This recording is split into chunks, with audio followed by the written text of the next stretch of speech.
On this episode of The Middle is Open, Patrick gets replaced. Who does he get replaced by? Patrick. Yes, we have a Patrick in studio. Patrick, say something. What's up, guys? Thanks for having me on the show. Yeah, Patrick's in the studio, the TMO patio studio. This is the fourth one, and it's also the 34th altogether. Anthony, what was your favorite part of the show today? Ooh, my favorite part? Patrick getting replaced? Whoa, man. To my own cousin, man? Come on, man. You're going to put me in the doghouse if I say something like that. Yeah. True. You don't know? I would like the best part was getting Patrick's view on our show, right? Like from the other side looking in, and it's pretty interesting, man. I think there's some stuff we might go into. Yeah. Right? So who is Patrick? Well, he's one of our listeners, and he was a guy that I know, Peter knows, and now Anthony knows. We're best friends now. Yeah, we're going to talk about it on the show. We touch on a lot of things. I had a list that we were going to talk about this, and that. We didn't touch any of those. We just went on a rant, and we just kept on going. And like we were always. But it was fun. It was really fun. Patrick even brought Twisted Tea. I mean, Twisted Tea. What's so great about Twisted Tea? Really quick. It's honestly a great summer drink. Yeah. Very, very good. It's refreshing. And I mean, you guys promote it so much, so I had to get some myself. Are you a big fan? You do agree we should be on the can, right? Yes, you got to be on the can. Okay, cool. Hell yeah. Be on the can. Yeah. You heard it here first? Yeah. What? You heard it here first? Yeah, no, definitely. So we talk about a bunch of things. Turns out that Patrick's really into cars and stuff like that. And Anthony is in heaven. There's about 20 minutes where they're just going back and forth talking about boring shit For the like first cars time. and motocross and I don't know what else. Just motorsports in 37s. general. And I was just like... Wiener sizes. Wiener sizes, yes. Turns out that they're both small. But it's really cool, man. Really cool. Patrick, we're putting you on the spot. Who's your favorite cowboy? Anthony wanted to know. My favorite cowboy, I'm going to have to say Gallup. Michael Gallup. Yeah. Okay. He came in pretty clutch for me during fantasy and stuff. I like that. So, I like that. Wow. Oh, yeah. but I like it too. You gave me mad points. if he was still on the team, it'd have to be Cole Beasley, man. I love his story and stuff. Yeah. But he's with the Bills. What about all time? Cool. I'm gonna have to say Emmitt Smith. Ooh. Yeah. All right. I'm a big Emmitt Good Smith choice. fan. So if you like what Patrick is saying right now in just the intro, you're going to have to listen to the rest of the show. This is The Middle is Open. All right, we're back here in the TMO studios, the patio studio. This is episode number 4. Is it? Yeah, 34. 34? And then it's number 4. in the patio studio. Dang. That's a lot, man. Yeah. I think we could retire now. Let's just...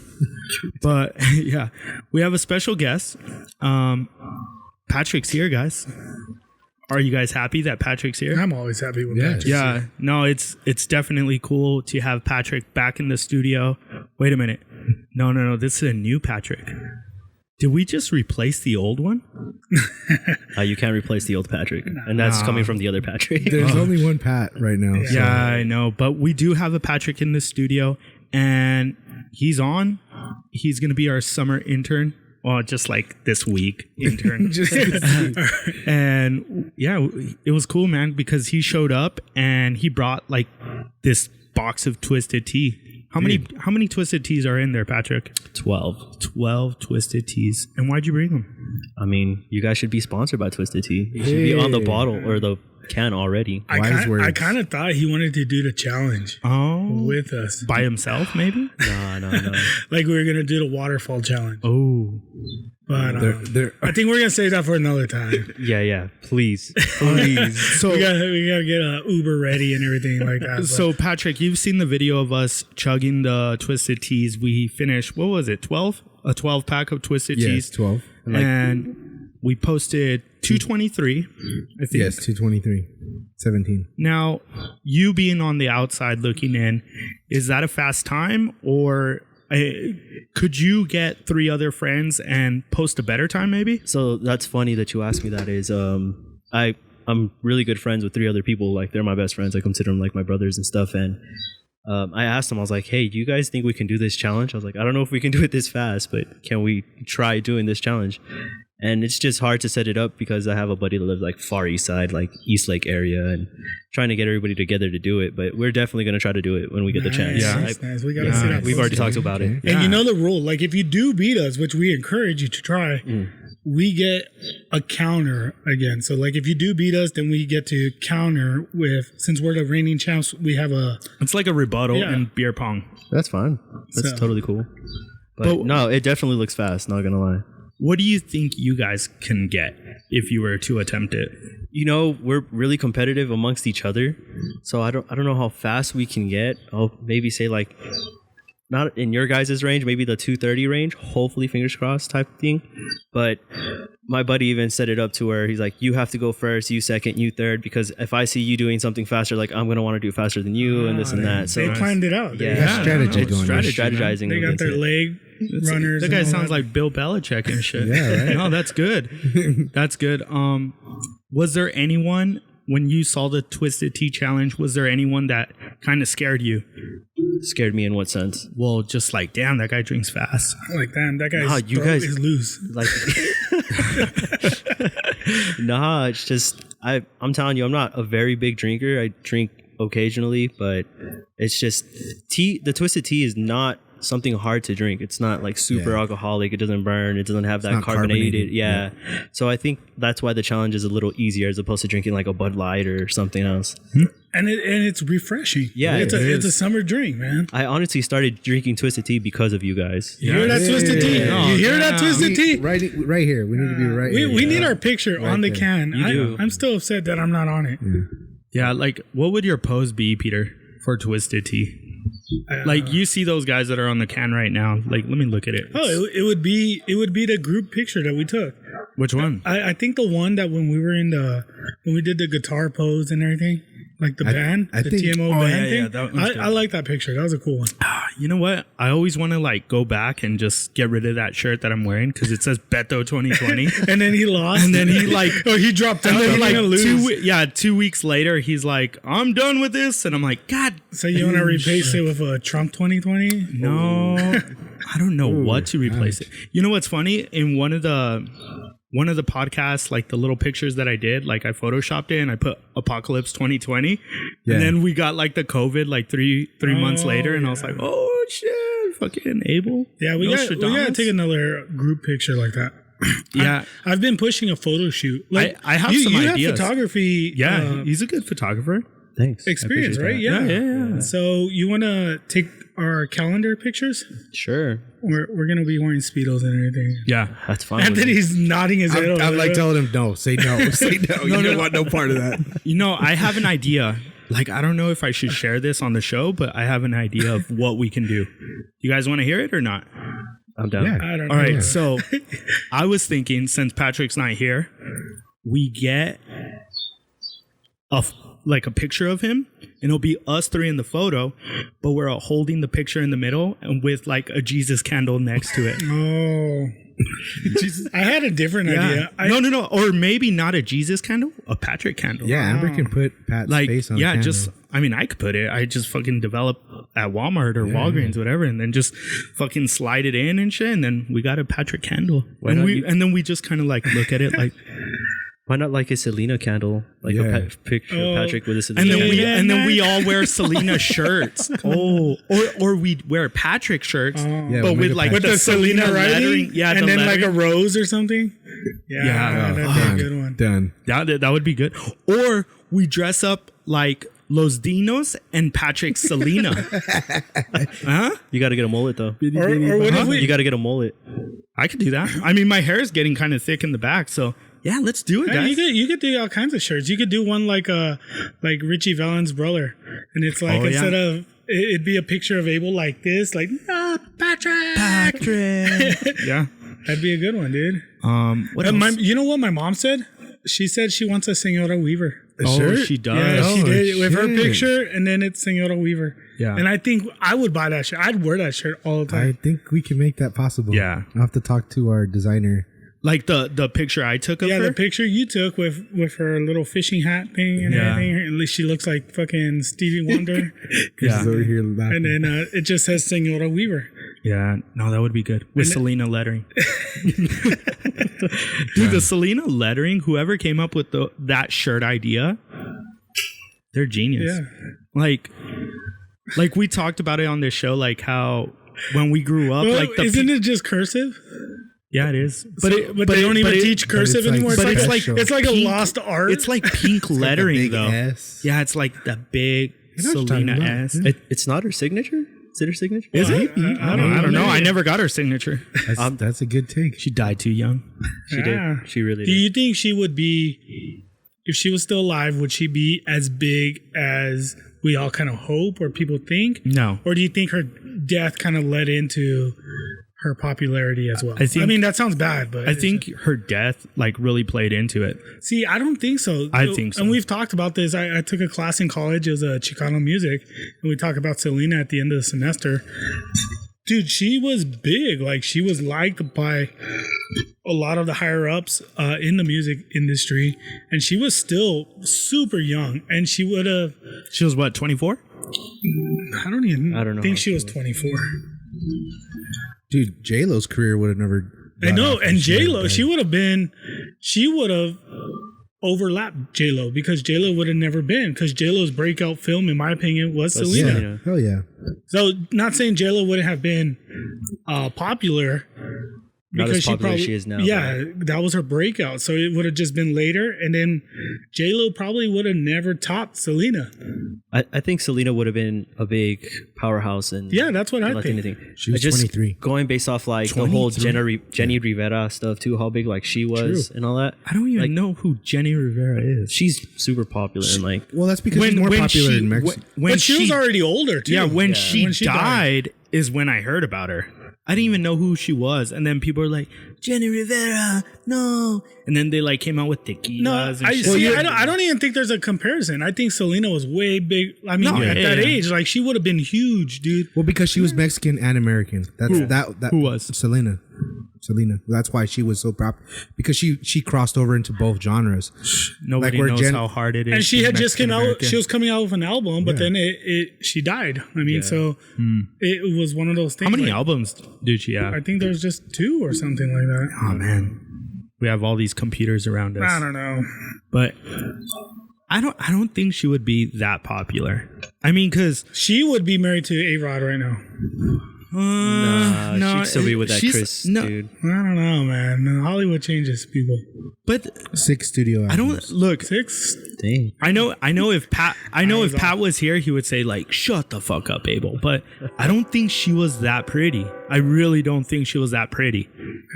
That's just me. Like, she kind of looked like a chola. Just saying. Well, look at that train. No, but Shots. didn't she look like a chola? No, I don't think so. What? I don't think so either. She kind of had this face, man. She does have a face. I think you're you right. just seen her She one had, time. and she with had that like the certain big makeup. lips, and then she had like the fucking lipstick, and I don't know, man. Just Well, kinda, yeah, that's a lot of people, dude. yeah, but That was also like the era she was in though. Yeah, true. Like she was going with the trend. I guess.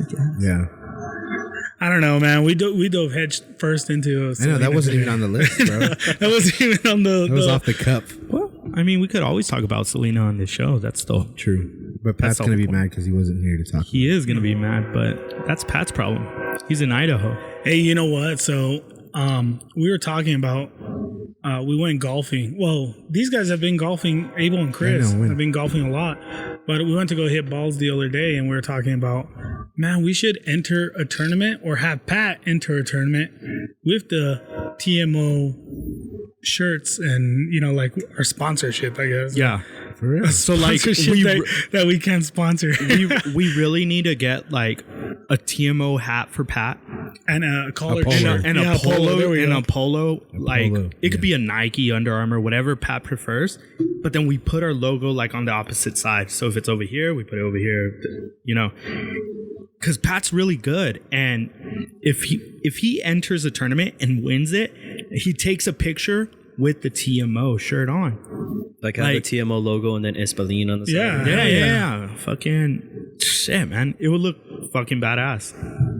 Yeah. I mean, I don't know. Maybe then we'll finally get on the can. of the Twisted Tea. Yeah. Or maybe Or just- with a twisted tea, like that's his celebration. Yeah. He shakes it and it's not carbonated, so it just goes. It just opens. Well, he could just shake it around when it's He open, just starts pouring it on himself. throw it. Yeah. But I mean, he will be our celebrity.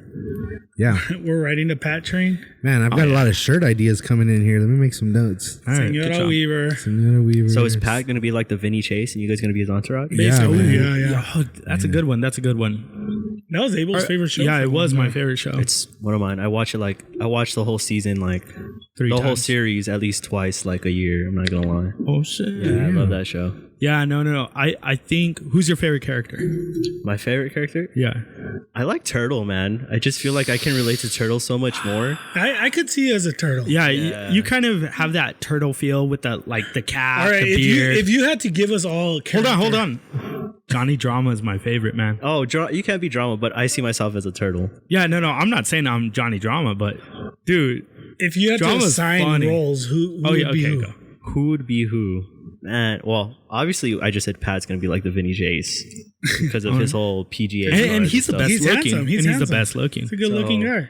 And then, honestly, I kind of see like Anthony as E because he's gonna try to like manage him and stuff. You see what I mean? Because look at how he's taking over the podcast and producing and stuff. So I see that role. Good job. And then, just because you said Johnny Drama, I'm gonna say April's gonna be Johnny Oh Drama. yes. And I got Turtle over here. Oh, I'm There's nothing wrong with Turtle, man. I'm not saying. Hey, you're the driver. Yeah, you get to drive. I could do that. You get to see, drive all these badass cars. And You shit. really want me driving? yeah, maybe we should rethink that. See, I don't think I could be Johnny. When Drama. I open all, New Twisted Tea challenge. Drive 30 miles and chug a beer. I don't think I could be the Johnny Drama because I'm not funny. Like, I think Peter could be Johnny Drama. He's a little funnier, you know. funny looking. No, he's But, and he's the old one. Johnny Drama's like the ugly I see one. what you're saying. And Peter's the old one. I think The wise vet. I think Anthony would be Turtle because Anthony likes cars, man. Anthony's all about that. Yeah. And in the end, Turtle becomes the businessman. You're not wrong. So I think Anthony could be Turtle, and then I'll be E. It sounds like a poll Because question. I think that's a good. I'm the only one that will tell Pat like the real shit. I'm always getting into it with Yeah, Pat. him and Pat do fight a lot. Yeah. So, but I like that. You're seeing it from another. Yeah, I like that. Have you seen Entourage? Yeah. Anthony? I'm not as dedicated as you are. I'm not. I saw the Connoisseur. show, but I wasn't like half in, half out. I'm Yeah. kind of like with Peter. I was always like, "Whoa, man!" I thought I was watching Scooby Doo. Yeah, man. But it was a good show. Very good show. Is there any shows right now that you guys like? Because that was like a man show. That was like, you know how women had Sex in the City? That was our Sex in the City. That was our Sex in the City. Are there any shows right now that maybe a guy like it sounds kind of lame when a guy's like, "Oh, that's my show." Like, oh, that sounds so like it sounds Whoa. like so stupid, you know? Like, "Oh, that's my show." The But League. what would be a man show that's right now? Peter says the League, but that has already passed. What? Ah, but that's Something relevant. relevant still. Yeah, the league is pretty relevant. I say it's relevant. I mean, it's old, dude. Yeah, I'm it talking is. about right now. Like right now on cable TV. Yeah, like Hulu, Netflix, Amazon Prime. It doesn't matter. I watch a lot of like car shows, like car restoration shows and stuff like that. So I don't know if you'd consider that like Phantom Works on Motor Trend and all that stuff. See, I always call Anthony whenever something happens in my Yeah, car. I could barely fix a tire. so. Anthony's fucking chief mechanic over here. I fucking Yeah. So, what about like Narcos or Narcos was badass. Ozark or some shit like that? I would say Ozarks. Ozarks is like a legit show. I love that show. Okay. I haven't seen it, but everyone talks about it. That's why I'm saying like. I like Narcos. Narcos is badass. I had seen the Colombian one, then I was watching the Mexican one, the Narcos Mexico, and then my girlfriend started watching it with me. So then I had to go back and show her the Colombian one again, and then we caught up again.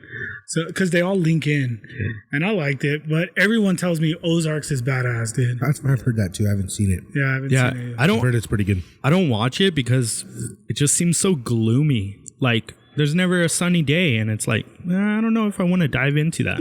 It's a kind of a dark show, but it's cool to see Jason Bateman in a different environment because he's usually playing like a comedic part. Yeah. So Cotton. From Dodgeball. Yeah. Yeah, no, fuck. the Ocho. Yeah. Did you guys what? I was gonna say the Ozarks. We've been to the Ozarks. Have we? Yeah, in Missouri. Oh, that's Ozarks? Yeah, the lake. The Really? lake. Yeah. I don't know, dude. Fucking Abel got a D in geography. I'm actually pretty good at geography. You don't even know where the Ozarks are. Dude, what?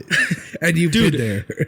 In fairness, like I didn't know where the fuck we were in Missouri, like what part of Missouri we were at. Where that lake was that we went. And there's water Well, it's everywhere. a big ass lake. It's lakes of the Ozarks. Okay. Yeah, I'm just throwing that out there. All I'm saying is because like, dude, like in Colorado, there's the Arkansas River. Tell me why that shit's named the Arkansas River in Colorado. Because it goes all the way to Arkansas.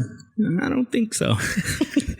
No, like, have you guys ever wondered like some of the names of like certain rivers or lakes or just towns? Like, where the fuck did they get this shit? Like Las Vegas, New Mexico. Las Yeah, Vegas, that's New true. Mexico. El Paso, Paris, El Paso, Texas. Colorado. Paris, Texas. Paris, Texas. El Paso. El Paso, Yeah, there's a Colorado. Colorado, El Paso. El Paso, Texas. What's that? Was that like Anthony changes his voice? No, Well, man. Anthony lived in Portland, remember? Yeah. There's a Portland, Oregon, and a Portland, Maine. Like, complete opposites. Which one's better? I've never been to Maine. That's way the fuck over there. Yeah. On the East Coast. Is All that, right. I don't know. Yeah, that's weird. what's up? So what's one of your shows? You fucking threw it at us, you just said. No, I mean Entourage was mine, so I'm trying to figure out like what is a show that I don't know, like what I can say, like what people today are saying is a good show, because I already have mine. Like nothing's ever gonna replace Entourage for me. Like my time is already done. All right, what's your all-time favorite show? Like I would have to say Entourage. Entourage? Entourage. Mine was Spartacus, dude. Remember, I was in that whole Spartacus phase. I'd be in the gym all the time, like, fuck, I need to. And I never looked like a gladiator. Yeah, no. I would say Entourage. Entourage? Yeah, because Californication was a good one. California That one was a good one. That was a badass one. I liked the first season, and then I kind of just stopped. Dude, I like all of it, the whole thing. See, that's what Because it was mushy sometimes, because he, his family and all, but his adventure through like Hollywood and all that was badass. That's what's kind of hard. Like nowadays is we have so many Choices. things. Yeah, so many choices, like with Hulu and Amazon and Netflix, and now like even the cable companies are starting to come up with their own shows. Not that I'm watching those, but like there's one on Spectrum, like Spectrum's putting out its own shit, and then even Apple is starting to have its own like streaming service. So there's just so many options. It's how do you even get around to them? And usually you don't find out about a show until like the second or third season, depending how good it is. Because like, remember Breaking Bad? Like, who the fuck was watching Breaking Bad when it first came out? I was. Like, when it first came out, people didn't start watching till like the second or third season. They're like, where is it at? Like, what is it? And then AMC. And then that's what like made AMC like really big, I mean, The Walking Dead as well, but Breaking Bad was a show that the majority of the fans caught on to later on. They didn't really see it from the season premiere or the series premiere. So what have you been watching during this COVID shit? Fuck, dude. I watch a lot of ESPN Plus shit because I like watching sports. Like the documentary Yeah, shit? like I like watching the 30 for 30s. Like Those are badass though. I've Dude, told you guys about I'm the not gonna last lie, one. some of those 30 for 30 make me teary-eyed. Like, They're good, Next thing dude. I know, I'm like fucking, goddamn allergies. Yeah, That dog is making me, but they're sad, dude. Yeah. Like A lot of them are sad. It's always like a gloomy. It is. I wasn't a big fan of the Chicago Bulls, but The Last Dance, that was pretty sick because it reminded me of 90s NBA, and that's what got me that's what got me into the NBA was the 90s NBA, like the Orlando Magic. People always ask, like, why are you an Orlando Magic fan? And it's because, like, Penny Hardaway, Shaquille O'Neal, Horace Grant, like, all these fucking badasses, they could never, like, win the championship, but they were just, like, a dominant team. But it was, like, a different era. It was very physical. And it was physical. Yeah, it was. Yeah. Well, think about when the Bulls played Portland, Clyde Drexler. That series was fucking physical overall. Yeah, no, but what I'm saying is, like, a lot of these 30 for 30 movies, they just, like, they're cool, man. They take you back to, like, a trip down memory lane. Like, if you're a sports fan, like, the 30 for 30s are, like, really, really cool to watch. You a big sports guy, Pat? I'm a big football fan, and I watch some basketball and MLB here and again, but I would consider myself more of a football fan than anything. Yeah. Who's your team?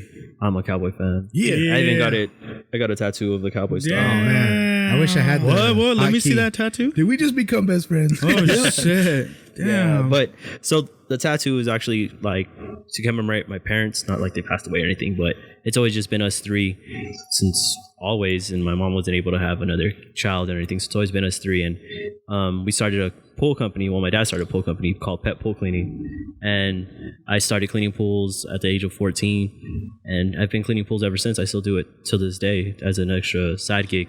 So like it's always near and dear to my heart. Like my parents are always on me. So nice. My dad's a big Cowboy fan, so I got the Cowboy star for him, and then my mom always loved monkeys, so I got a little monkey for her. Nice. And her favorite colors. So for all you people out there that don't know, Patrick actually has a connection to Abel and I, which is kind of funny because Abel went to school with him at NMSU, and Patrick and I work together now.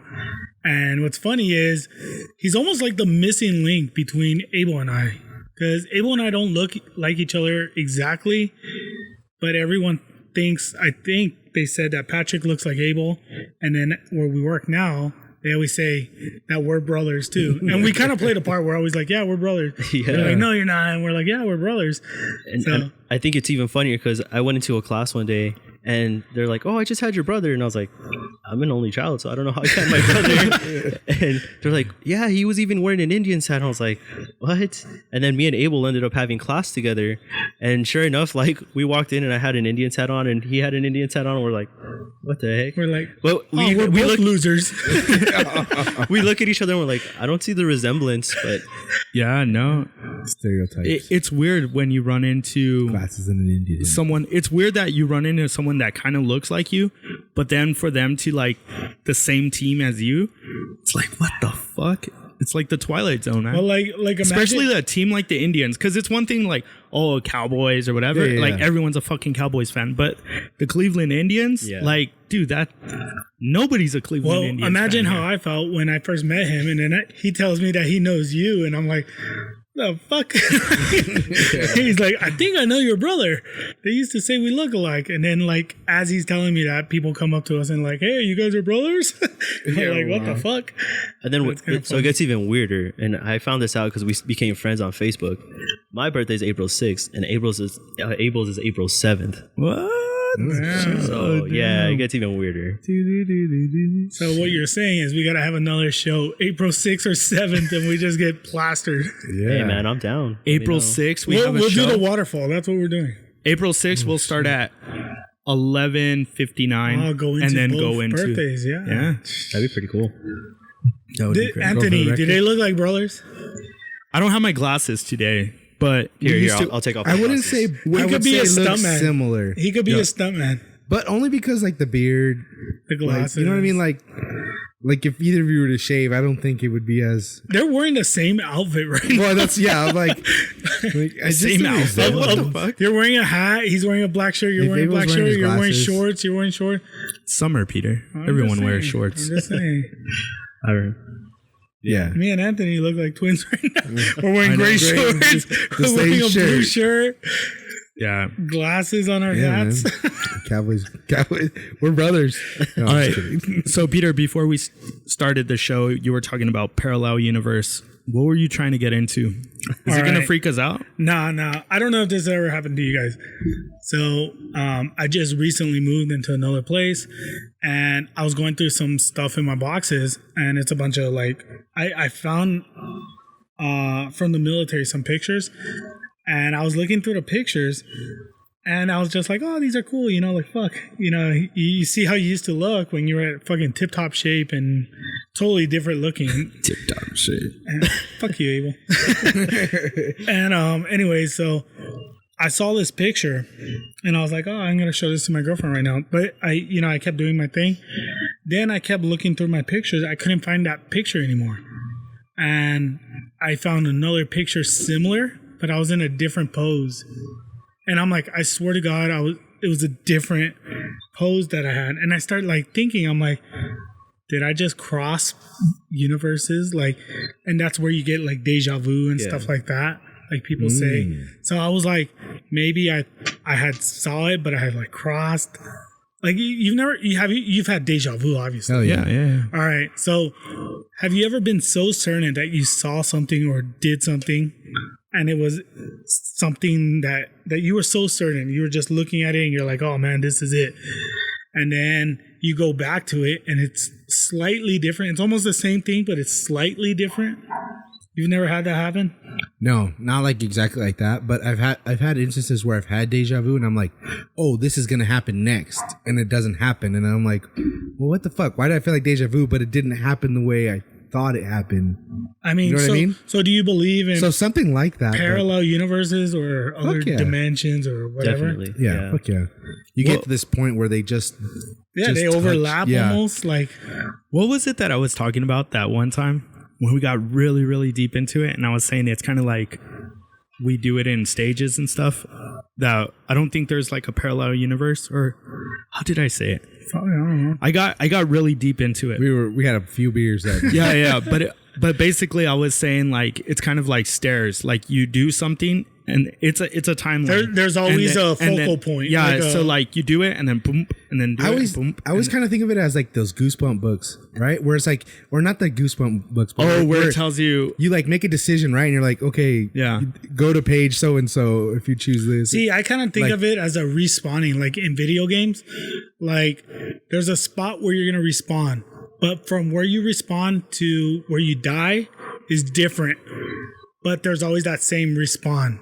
Mm-hmm. You know what I mean? So there's always something that's going to be the same, but it ends different. Well, I think what I was talking about was like leaving footprints behind. So do you think we're in a video game or something? I was about to say, like, do you think somebody else is controlling us right now? And we're and that's why we have deja vu, is because those are like our respawns or whatever. It's like certain points in a game, or the guy that's controlling us. He's like, "Fuck, hit reset." Yeah, basically. He's like, "God damn!" Or like his mom's calling him to dinner, and he's like, "Anthony, come eat," and then it's like, "Fuck, I gotta turn it off." And the next time it starts, and you start, I almost think of it like a computer programming. Like it's trying to figure out all the possible combinations, all the possible outcomes. So we're just like, you know, right now you could say, so like in one universe we have a very successful podcast. Yeah. In another we're just famous. Where we're at right now. Yeah. Or you can even go as far as to say like, there's a universe where it's like fast forwarded 10 years and you're already successful. You just don't know it now because you're not there yet. I like that one. I like the success. Success sounds good. Yeah, that's kind of weird, Peter. It's crazy, right? Weird. So you fall down the rabbit hole. So when did this happen? When you were moving? And today, this morning. Today. Well, not when I was moving. I was just going through some of my stuff that I moved, and you know, like I swear, one picture I was doing one thing, and then when I was looking for it, I found a picture similar to it. Yeah, but it was a different pose, and I remember it like that wasn't the way it was. So it started making me think, and I'm like, am I fucking losing my mind, or are there two different pictures? No, it's kind of like that Mandela effect. Have you heard of that? What is that? I keep on hearing it. Well, what is the Mandela effect is thinking. I don't know the something. definition. No, it's thinking. Oh, okay. I remember what it is, and it's not exactly the way you think, the way you remember it, but it's just the way where your mind goes right off. the bat. Yeah. Like the Mandela effect. One example that they give is when they say the Queen song, like, "We are the champions," and then at the end it's like, "of the world." Supposedly it doesn't say that at the end or some shit Yeah, like that. it's kind of like where your mind just goes right off the bat. So like Well, I think the most common one is like the Genie movie, right? Like everybody says that they remember a Genie movie with Sinbad in it. And supposedly he's never done a Genie movie. What? Yeah, There's actually he's never done one. Sinbad was a genie. He's never done one. Shaquille O'Neal has one. Oh shit. But that's what everybody says. And even Sinbad on Twitter's like, I wasn't in a fucking Genie movie. Oh shit, he Like, wasn't? Yeah, no, he wasn't. But everybody remembers. shit. I remember the movie myself. I remember the way it started and everything, but no. Sinbad. I thought he was a genie. Maybe because he wore baggy pants. I don't know, but that's are you sure? dude, I'm Like I've heard of the one of the Bernstein Bears and the Bernstein Bears. those spelling. Like Oh, there's yeah. there's a lot of logos and then stuff like that. They where, were like, even saying about Chick-fil-A that some people think it's spelled like CHIK and then like filet or whatever. But it's like actual chick. Like those are is hard. that just because we're stupid? maybe. But I was thinking about the Chick-fil-A one. It's because the cows come out in the commercial and they always spell it They like, always yeah. yeah. But the actual spelling of Chick-fil-A is like what you Logos would. and stuff are hard because how do you really remember it? Like something you see on a daily basis, you don't really remember every detail of it. You think you remember it, I remember the but Bud you Light don't. ones. It's like Cowboy fans. They always remember the Cowboys being winners, but they've never been winners. Yes. I don't know about all that, but I will tell you this. Like, I don't know. Have you ever had that instance where like you thought somebody read your mind? Like you said a question in your head and then somebody else like was like, what? And you're like, Or it kind of goes to that thing where you're like, I was about to talk about that and somebody else brought it up. Oh, yeah. Or some like you're talking about something and then it comes out on the TV, which is like random as fuck. That happened today too. Well, it's kind of like what I was telling you about the fucking Instagram ad that came across my my feed. What did it say? So when you saw that little packet, like that vitamin packet, did you speak or say anything about it? I don't know. I don't remember. Did you tell anybody else? Oh, you're saying his phone picked it up? Yeah, Fucking my phone. Skynet? Yeah. I mean, I know that because Skynet picked it up. I will tell you this. One time, he was watching porn. we're in the kitchen. And VNA and I were just talking about like, I think we were talking about Wiener Schnitzel hot dogs. We're like, oh man, Wiener Schnitzel, this and that. Dude, Wiener Schnitzel so fucking random. And then when I got on Facebook, there was a Wiener Schnitzel ad and I was like, this is There's bullshit. a wiener just... There was a guy in picture a of a wiener. Yeah, in a wiener suit. Yeah, but... No, I know that. Like, I know, like, it'll pick up your voice, like Siri and stuff. Like, yeah. That shit freaked me out the first time I got an iPhone, and I thought it was all cool because I was like, oh, I'm gonna use Siri for everything. So I'd be like, Siri, blah blah blah, Siri, and then out of nowhere, I left my phone on the table, and we were just talking, and then it's like, I'm sorry, I didn't catch that or some shit, and I was like, bitch, I didn't talk to you. What the hell? Like I got those little Google Homes, the minis. Yeah. Because I got it for free with Spotify, and I set it up in my room. And I meant to set an alarm on Siri because I forgot what I was cooking. And I accidentally said, hey, Google, set the alarm. And I didn't think it was going to hear me from the kitchen to my room. And like the 5 minutes passed and my alarm was going off in my room. I was like, holy shit, like this thing picked me up that fucking far. That's kind of scary. Yeah, I know it is. Anthony has that shit. I have a bunch of them. I have them almost in every room. And yeah, it's kind of unnerving. But they come in handy. Like I don't even use my alarm on my phone. I use my Google Home Mini for my alarms. Oh yeah. Well, it's funny. Like my wife always makes fun of me because like I'm always nice to Google. Like I have a lot of smart things in my house, like lights and stuff. And so we tell Google to do a lot of things. But I always say, please, hey Google, can you please do this or whatever? Yeah. And she always makes fun of me, like, why do you do that? I'm like, man, one of these days that motherfucker's gonna take over the world. And he's gonna remember I fucking said please and thank you all the time. It's fucking when Anthony's at work, Amber's just like, hey Google, you're a fucking idiot. like just say like, fuck you Google, you can't do shit right. My cookies burned again. You went 2 minutes over. What the fuck's the matter with you, Google? You fucking suck. Like just bad mouthing it all the time. Right, because it knows it's talking, like she's talking smack about it. Yeah, they'll She's never like, forget. hey Google, set it for 5 minutes, and it sets it for like 7.5. Yeah. They'll never forget, man. They got good memory. It's like, fuck you Google. No, Amber trips me out sometimes because there'll be times where like I'll think something like, man, I'm really thirsty. I should grab a drink. She's and like, she'll bring it to me. It's like a beer, and like it's a just tall like, boy. what the fuck? Like I didn't even say that. Like how did she? Yeah, she and she's knows like, you, dude. I knew, like, you know what I mean? Or sometimes I'll say something in my head. Shit, like I wish my girlfriend would bring me a beer when I was fucking. No, like I'll ask Man, a I'm question in my thirsty. head. And then like she'll be like, "What? Did you say something?" And I'm like, "What the fuck?" Yeah, like I've had that a Like, few okay. times. I've had I that a thought few that. times. I didn't Like, say it. You think about farting, and she's like, "God, that smells." Right? like Anthony's like in his head, he's like, I really need a fart, but they've been smelly all day. And then Amber goes, you better not fart, Anthony. Okay, speaking of farts, so how long have you and Amber been together? Man, 12 years? So like when you guys first started dating, like when you're in the beginning stages of dating, like you always want to be polite and like not fart in front of your significant other. So do you remember like the first time you ever farted in front Hold of on. her? I've never farted. He in front of says her. that. I don't believe him. Ask her. They've been together for like Ask her. 50 years, and he says he's never Ask farted her. in front of her. Ask Dude, her. I laid down the law the first week that I was with my girlfriend. Dude, I think I something fucking- happened to me like traumatic when I was a kid, and like I was so embarrassed because I don't fart in front of anybody, bro. Really? Like, have you ever heard me fart in front of you? No. Have you? You've heard We've me known each fart. other for a long time. You've heard me fart. That's just Dude, something I've first- never done. First week I was with my girlfriend, I grabbed her head and went, Dutch oven. and I just said, I swear to "That's God, the way it's gonna be from now on." You got it. Ask Get Amber. used to it. That's wild. I don't know. I just never. What? Has she ever farted in front of you? No. So you're like Howard what? Stern and you go like to a little room and you let it out I'll and then like you I'm come gonna back. grab something to drink. So is and that I'll why go we're rip recording somewhere else. outside so you can just like Yeah, man. Okay, If you hear so it. all right, so you've never farted in front of her, but have you ever farted where it was so loud and you're like, "Fuck, did she hear hear it? that?" Oh man, if I'm in the bathroom ripping it, I'm sure she probably heard it, man. But at least I'm. In the bathroom. Yeah. Why don't you fart in front of people? I'm telling you, I don't know. I've never done it. I must. Is it because you think you're being respectful, or you're just kind of like self-conscious? You know what I Self-conscious, I think, is what it is. You know what I think? Anthony had like some traumatic event happen to him. I'm thinking back to our childhood. I'm grabbing Like, his yeah. head. You like that? You like that? It must have been something like that. I don't know. To be honest with you, I've never Like one day he farted have to at ask my work mom. and he like sharted and he's like, I'll never fart in public again. never again. That's crazy. I just dude, never- I don't think Or a in lot of school, he farted and the kid died. Dude, Wow, that escalated quick. whoa. It's so funny because Lucas has It's no like- shame. Like it's Lucas like don't this- give a fuck. like Anthony farts and the kid has like he goes into like cardiac arrest and he's like, "Ugh!" And then it's like, what happened?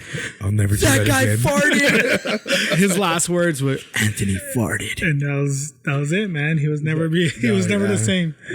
I had to make a promise to God. How I'll about never you, do that Pat? again. Me? Yeah. Oh, so me and my girl have been together close to 8 years coming September. And Damn. yeah, so when we first started dating, like we still go to the movies a lot.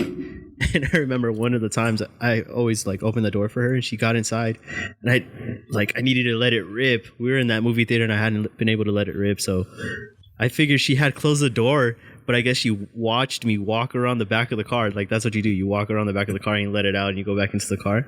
So I'm there and I let it rip like loud and she starts laughing. I was like, fuck, I thought you were inside the car. And ever since then I was like, yep, if you can handle that, like we're Gucci. Like we're gonna be good. That's like We're a good, proposal right there. That's how people propose nowadays. Yeah. They just bend over and here's a ring. You can smell if you can stand the smell of my insides, then yeah, you made it. And what was cool is like I was so embarrassed but she's like, it's okay, like She's everybody like, it's okay, farts." check this one out. She just like, Has your girlfriend ever farted in front of you? Oh yeah, dude, multiple See, times. that's- Like I'm so That's used to love. it. That's love. Yeah, she has ulcerative colitis, so she has stomach issues, and No, it don't see? bother oh, me. shit. All this fart talk, I need to fart right now. Hey man, you gotta Isn't let that it funny rip. how let it it works? rip. Yeah, no, like for real, I really need a fart. I'm getting deja vu. Did you guys know Sandra's getting married? No, Again? man. God Dude. damn. That's all she does, man. Just get married all the time. Fuck. Nah, dude. She gets married every time you fart. So Dude, farts are the best. They're like, I don't know if we talked about this, but what is better? A good shit, a great fart. Like, I mean, they're all level, right? a fart, damn. a shit, or a piss. Like when you really need to do one or the other. Like Patrick was saying, like, oh man, I haven't like farted in a long time. Got a lot of gas. I just drank a bunch of Coke or whatever. And it's like, I just need to let one rip. And then when you finally let it rip, it's just like a nice clean one, just like Where you feel like you're deflating. yeah. Like even your stomach goes down a little bit. Like it's just like like what is the better feeling in life? A fart, a shit, or a piss? Like, okay, we have a lot of beer. I think the most relieving is a fart. A piss, like when you really have to pee, you pee, and it's relieved. No. But like, then after like about 5 minutes of peeing, you're like, oh, shit, what the fuck is going on? But that's what and then you're like, ooh. But and then it stops and then it starts back up. Like, whoa, God, I guess I'm not done. But that's what I'm saying. Like, there's been times when you're at a bar and there's a fucking ridiculous line, or you're at a sporting event and then the line's just like ridiculous. You just don't even want to go. And then, so when you get home, you're like, you haven't taken a piss. You've drank like 7 beers or whatever. And then you pee and it's just like, oh. Yeah, but like, that's like just a short amount of time of relief in your pee. Well, so is a fart. No, a fart is just I think a shit is the best. I mean, they're all great, dude. Because you can pretty much it's the little things in life. Well, you can pretty much piss anywhere, right? I mean, for the most part. You could sneak a piss behind a car or something. You know what I mean? When you stop giving a shit, you could fart wherever the fuck you want. Okay, a fart too. But a shit? Where are you gonna shit? Like, yeah, shits are scary, man. You need to get to somewhere. You know what I mean? Like, see, but the bad thing about good shits is like you don't get it in one try most of the time. Well, that's why it's so relieving. Like you'll so go rare. and then you'll get up and you'll start walking around and you're like, wait, I wasn't done, man. And then you got to go back. Yeah. Like a piss, you get it all out. A fart, you get it all out. A shit's a process. See, like, it's almost like a great shit is very rare because also you have to think. You got to think about your fiber. Well, what you ate no. Well, like also when you have a great shit, it's not just like the shit itself coming out. It's also like the session you have, like when you know what's really cool is like when you wipe your ass and there was like no shit.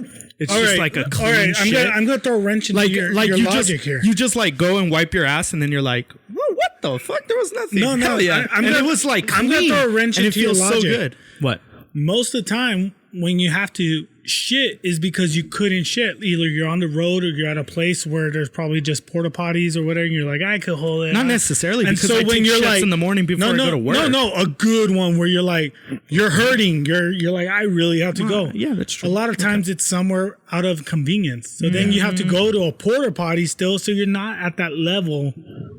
I don't know. Of comfort still. Because there are, dude. The way we're talking about shits, first of all, is like fucking mind-boggling. I hope Patrick wasn't like, hey, Mom, I'm going to be on this podcast. Give it a listen. And we're just talking about shit. Shit, Oh, man, I took a shit. It's a shit out. You could tell your mom, like, after the shout out with the monkey shout out that you have. Yeah, I know. Speed pass. That's it, Mom. We're all over the place here. Yeah, she'll be laughing. She started listening to your guys' podcast like while she's working at home. Shit. What's your mom's name? Or you could give us an alias. Liz. All right, Liz. Shout out to Liz. Shout out to Liz. I'm going to check this one for Liz right here. We apologize, Liz. Twisted teeth. We apologize for all the shit talking. Yeah. We apologize for the people your son hangs out with. He didn't know what he was getting himself into. Man. That's kind of what I like about your guys' podcast is it veers everywhere, so it feels true. Like when you're having a conversation, like you don't always stay on the same topic, and that's what I like about your guys' podcast. Dude, like, you have a set thing, but we haven't even hit the topics like you have already had set. Exactly. It's funny because we make a list. Mondo is like, you guys have to. You know who Mondo is, Mondo Monster. He's like, you guys have to have like certain things that you want to talk about. You got to hit it. Like you got to stick to a plan. Yeah, stick to a plan. And we're like, all right. And then we've been like doing that, but we never go all the way through the fucking list. And it's not that we don't respect his opinion. It's just when we came back into this, because we were in and then we went out and then we've been all over the place with media. But working with Mondo, it's very structured and everything. But this was something we wanted to do on our own terms, basically. So, I mean, Mondo's badass. He knows his shit. He's one of the professional. Well, yeah, he's a professional. He's been someone that has been in the business long enough to know what's there. But also, we want to go against the grain and a bunch of things because anybody could stick to a script. Anybody could read off a paper, but to carry a conversation, reading's kind of hard, be man. social. Well, especially going to school in this area. Whoa. EPISD.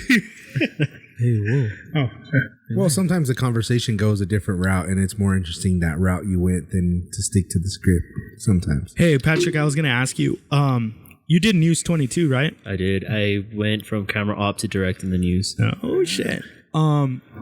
Did you you took the video production class with Ugo? I did. Did he make you do the prompter, like when you had to read and shit? Yes, Dude. freaking slick but nasty. Oh, dude, I hated reading off the prompter. Like, Because nobody could go the right speed. well, I don't know. Like, the guy that went before me, he was badass. Like, he was like on News 22 and shit. So he was like, not that he's like a professional, but he has more He had reps. skill. He had skill. He got his reps in, so he was able to like, you know, just play it off pretty good. Well, like he tells me to like read off the prompter, so I had to follow that badass, and I was just like, oh shit. And then they start going, and I'm like, dude, I was so lost, and it was a humbling experience because it felt like I couldn't read. Like I just like, oh my God. But sometimes when you're watching the news, like you don't realize there's so many like components. There's so many people that Behind the scenes. yeah, well, that control that one anchor and stuff. Because you can watch like the weekend news, and it's usually like the scrubs, right? The guys that are First starting out. yeah, That they're stuff, yeah. it's their fresh foot, out of foot in college. the door. yeah. So like those guys are starting off, and I was you're like, I got all offended. I was like, I was a fucking weekend. I was a fucking weekend on air personality. but like you're like, oh my God, that guy sucks. But then when that first day when I was like doing the video production class, because he makes you do everything, and I'm like, dude, this shit is hard because it's not just one person. It's like a team effort. Yeah. I don't know. I just wanted to get it. Yeah, definitely being on News 22.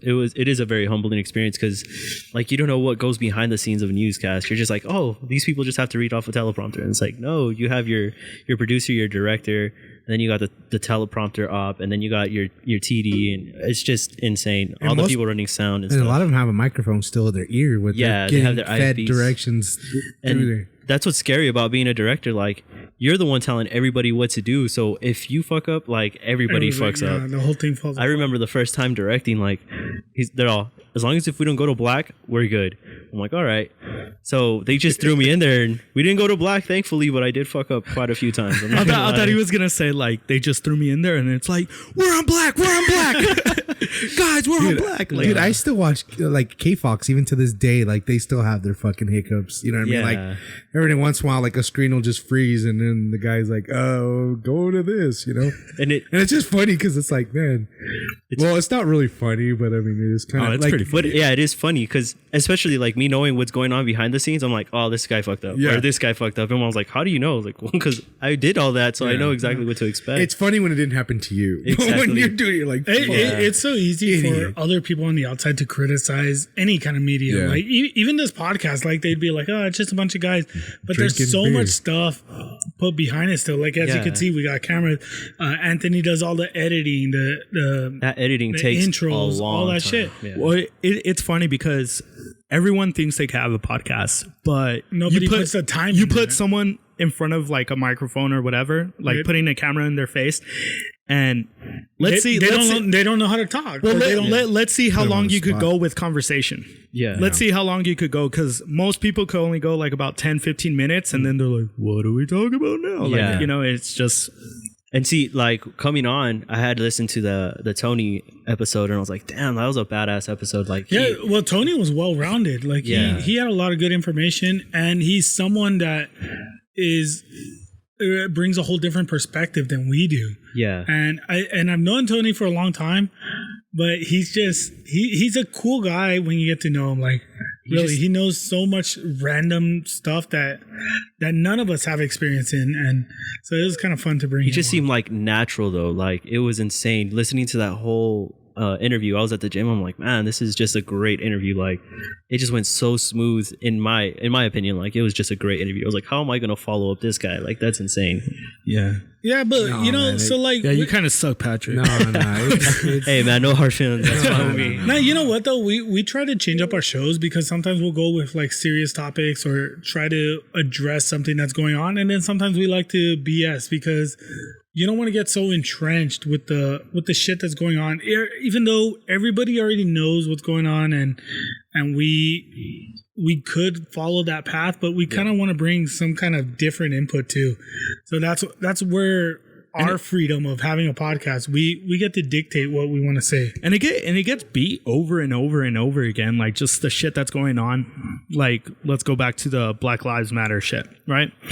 Like, we can talk about it over and over, like 2-3 weeks, but what are we going to bring that hasn't already been talked about? I did share something on our Facebook, but it was Duke Keith talking about the Black Lives Matter stuff. And that was I shared that one because that's one of the posts that it was well thought out. Like, Well, it's because that's one thing. Duke Keith is one of the smartest guys I've ever met, yet one of the most genuine and nicest guys. Right? I mean, could speak to this.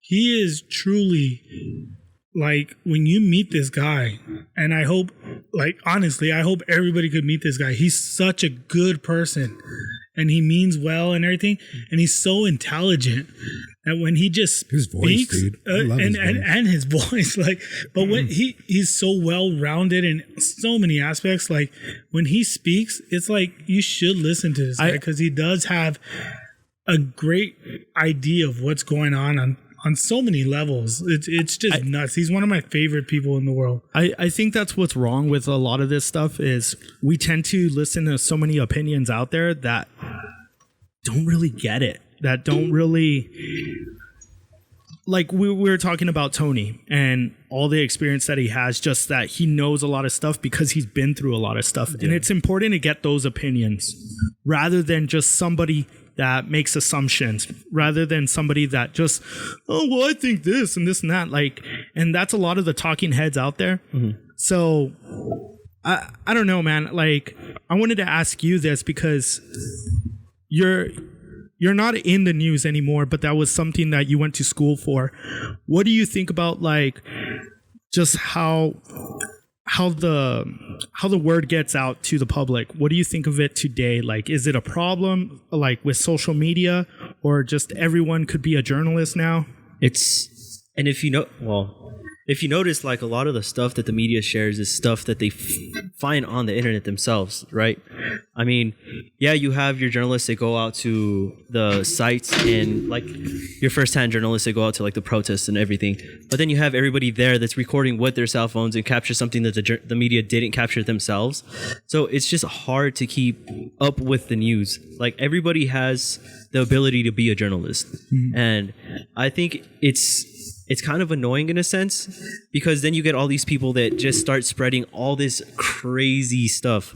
Like, I was scrolling through my Facebook timeline when this whole George Floyd situation went down, and some dude had like a 20-page or 20-photo thing where it was saying George Floyd's not even dead, like all these people are crisis actors and this and that, and they even tried showing like photos and comparisons. I'm like, what? Like, where do you find the time? Yeah. First off, like, to do all this stuff, and like, how true is this? Yeah. Like, I mean, you can find, like, they say we look like each other.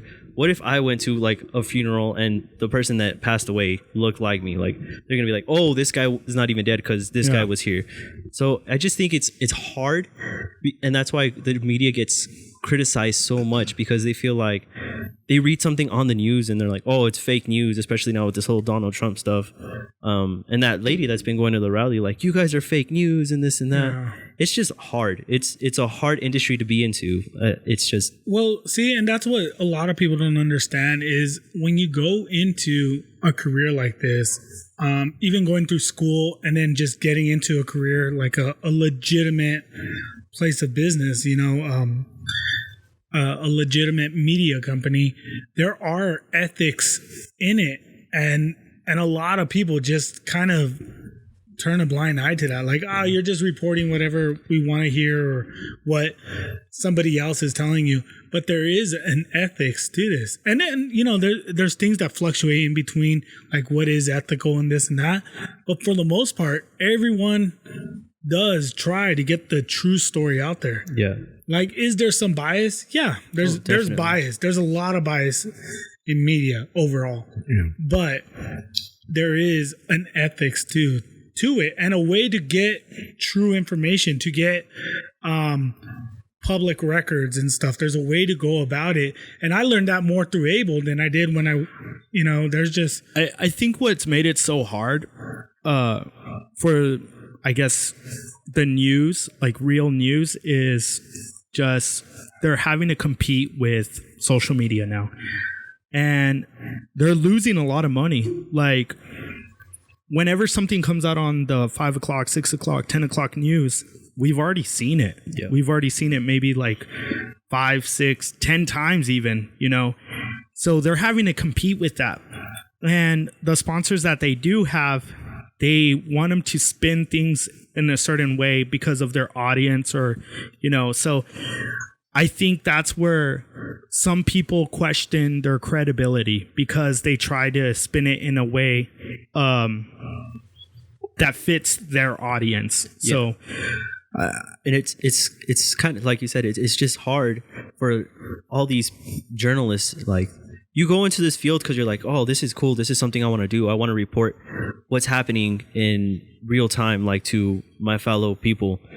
But then you get freaking Joe Blow with his cell phone that had put it on before it even hit the news, and they're like, well, I already saw this, so how factual are you guys, because this already happened. Yeah. Like when the whole the shooting happened in August, what I really liked is, I forgot who I was watching. I want to say I was watching like KVIA or something, and they're all, yeah, there's been reported so many deaths, but we're not going to confirm that officially until it's like set in stone. Yeah. So they would say, oh yeah, we have 20 some that are said to be dead so far, but we're not saying like that's the right amount because we don't know the true number. So I kind of liked like that sense, where other news sources were like, there's this many deaths, like that's why you should listen to us. Like, they don't try to get their stuff proven first, I guess. Yeah, they just try to beat everyone to the punch. And then if they make a mistake, it turns out there were only 17 deaths rather than 25. They're like, oh, you know what? We went back and it turns out we counted this person twice or whatever. Yeah. But they're not going to be held to the standards of an ABC News, CBS, or NBC because they don't have that platform. So like they won't get criticized, And I think what another issue is like us as we have a fucking computer in our hand. We want everything like now in short spurts. Like, we don't want to sit through a whole hour newscast listening to this. Like, if we want it, we're going to look it up on our phone. It's 30-second video. We're going to watch that 30-second video, get all the information we need, and that's it. So I think it's hard in that sense. And I think the media is trying to adapt to that. But again, like, you or I could just be outside recording this, put it on the thing. I mean, one of the things that I don't think people realize is, like, there's a show that's really popular right now. I haven't seen it. Anthony's seen it, and he's been trying to encourage us to watch it as well. Oh. But it's Tiger King, and I know there's a lot of things out there that people are saying, oh, this guy's innocent, or this girl. I don't know the whole thing of the show, but apparently she killed her husband or some shit like that. Or Carol Baskin. So like a lot of people are like, oh, look at the evidence but when you make a documentary, you can make the documentary sound however you want. It's the narrative. Yes. Back in the day, there was one making the murder, and they were saying that this guy is innocent. This guy didn't do that. But what people don't realize, the stuff that they left out of the documentary. And so they even had the guy's attorney on the show, and they were saying, did this guy do it? And he's like, his attorney was saying, well, he's innocent. And then it's like, okay, but that wasn't the question. It's like, did he do it? And then he's like, well, there's no evidence. And like, he was just dodging the question. Yeah, he was basically saying like it seemed like he did do it, but there's not enough evidence out there. You can't prove he did it. Yeah, you can't prove. And that's part of the thing. Like, you need to prove that somebody did it. But I don't know, like, people get like I think that's why like InfoWars is so popular. Like people, whatever, what's his name, the crazy guy, Alex Jones, whatever he says, he has a lot of stuff that he brings to a table, and you're like, holy shit, man, maybe Sandy Hook was fake. Well, that's why, but it's also his delivery. Exactly, but people don't understand all the shit that he isn't reporting. He isn't saying all the evidence that is showing that, you know, like people. He's reporting what they want to hear as far as the conspiracy. Exactly, dude. Exactly. And that's one of the things they teach you, like in journalism, is like you can't believe anybody. Like if your mom says she loves you, like you need to find out how, like why she loves you or all that stuff. Like you can't believe anybody. You need to make sure to get your 3-4 sources and make sure you have your 2 primary sources. Like it's just insane. Well, the most important thing is that you form your own opinions, right? The news is going to put what happened or whatever, but you have to formulate your own opinion on what you saw, what you think, what you thought happened. That's the most important thing, because you can spin any story to make it sound a different way to somebody, right?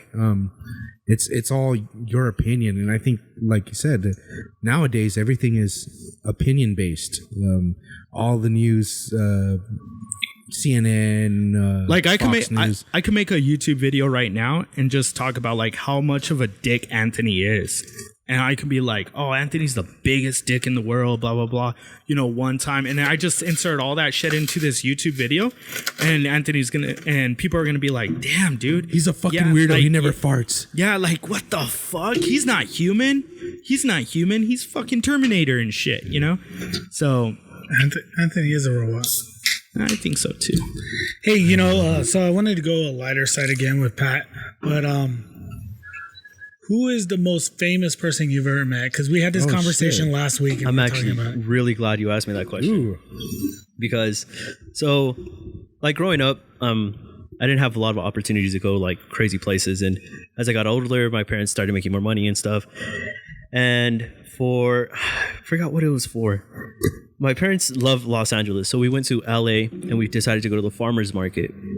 And we're pulling up into the parking lot for the farmers market, and I got so excited. I saw Jason Segel. He was walking with a lady. I don't know who she was. Who is that? Jason Segel. What the fuck is that? From How I Met Your Mother. Yeah. Marshall. Yeah, Forgetting Sarah Marshall. He even shows his ween in Forgetting Sarah Marshall. Like, okay, so impressive. Hold up. Bratwurst. In real life, too. There's actually a reason I'm saying that. What was it? What was the song? The vampire song? Oh yeah.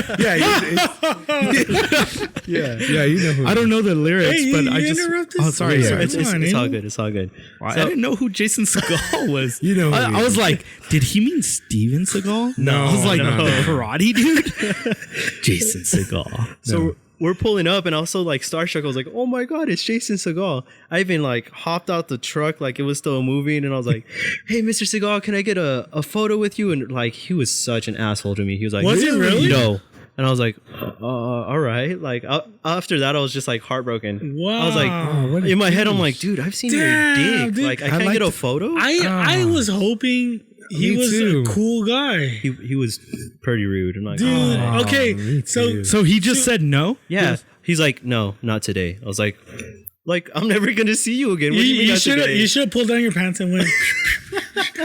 What? Wow, fuck that guy, Damn, dude. see that fucking. Dude, so that sucks, okay, bro. like piggyback off that. Whenever I met bands, and they were bands that I liked, but then you met them and then they were kind of assholes. Yeah. It leaves a sour taste in your mouth, and yeah. you're like, "Fuck, man." So that sucks because I like Forgetting Sarah Marshall. I like. Yeah. Me too. I even I like the to think he was a Muppet good movie guy. that he made. Fuck that guy. Damn. So Fuck him. after 'Cause you're that, Mexican. I would see Forgetting Sarah Marshall on TV. I'm like, I'm not watching this fucking movie. Now that you told me that He story, every time I see him, I'm like, you fucking asshole. Yeah, dude. You ain't getting any royalties. I'm changing the Yeah, channel. you know what's funny is so we had this conversation last week, and Anthony said he met Frankie Muniz, and so since I then, gotta put that picture up. We this should put this pictures whole up past tomorrow. week, Anthony, I saw Malcolm in the Middle on IMDb. Like I've been watching Malcolm in the Middle.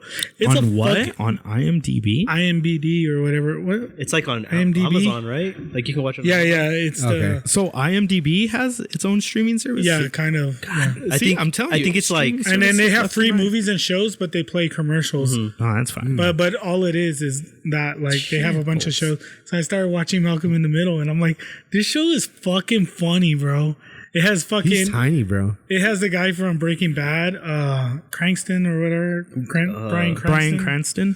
Yeah. I was just gonna say Heisenberg, but yeah. Yeah, dude, that show, if you haven't seen it or if you have and you don't remember it, Yeah. go back, watch it. It's so much more relevant as an adult Yeah. Yeah. than when we were little. Well, yeah, because when we were little, we didn't get the jokes, dude. Dude, it's like fucking hilarious. Like- Look at how small he is. Arrested Development. I didn't realize how he's funny. small, bro. He's tiny, bro. Oh shit! God damn. Damn, I Anthony. look like I could. You look like the guy from American History X singing That's why he said yes Yeah. to the "The picture. White Man Marches." He was like, "Oh man, this For dude's real. about to murder me." It's gonna I know curb stomp you, him. Anthony. You've lost weight, man. And then Anthony's like, you were big I there. was big then, yeah. You look like a fucking lineman for Yeah. the fucking He was Buffalo like, "Please don't Bills. eat me." You know what's funny about that photo?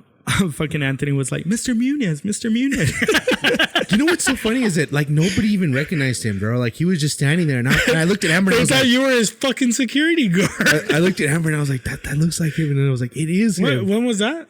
Oh man, I don't even. It was a couple years ago. They didn't then- want to get near because they thought Anthony was a security guard. Well, I went and took a picture of him right after I took a picture of him. People started like, wait, why is he taking a picture with that guy? And You know, I they was wouldn't ask him. thinking about this.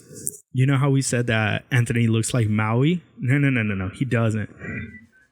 Watch look like? watch Lilo and Stitch, the guy that the fucking dude that was wants just to watching take it. away Lilo. Oh, what's his name? He's always in a black suit, Yeah, right? yeah. With shades. Yeah. That's Anthony. Oh. Oh, I Lilo remember and his Stitch. name. The fuck. Anthony's offended. Look at him. He works for like He got all CPS or some quiet. shit. CPS. Yeah, like Child Yeah, Protective Service, yeah. I right? just saw Yeah. that. Oh, I thought it was like the Men in Black. Or No, I just saw No, that no, this afternoon. Actually, let me see. Yeah. you saw on here. it today. I did see today. But Without Lucas. Nah, Lucas was watching it. All right, so I kind of want to go back to last week's show because Pat's one of our biggest listeners.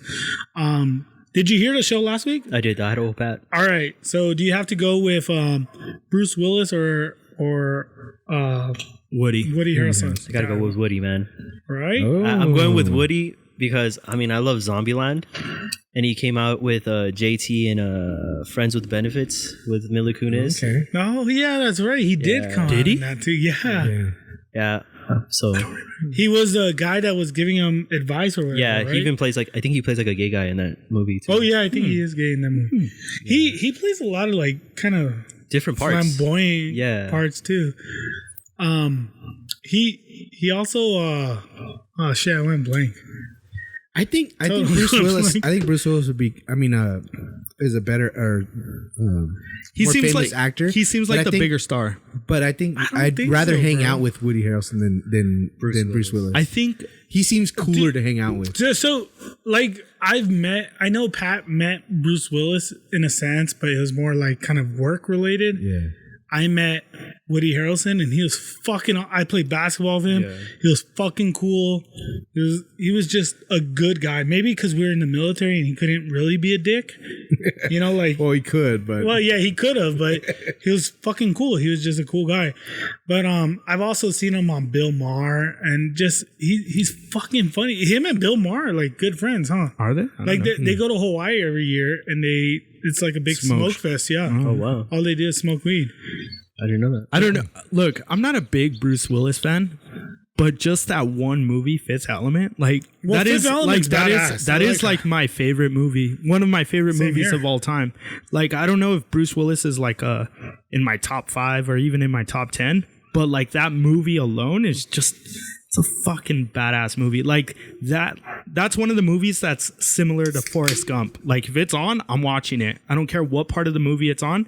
I'm gonna watch it all the way through to the okay. end. What's your one movie that you'd have to watch over and over again? What? It's fucking What's aliens or what? Pennywise. What? Did you see the balloon? Nah, was it Oh. red? I haven't seen no balloon.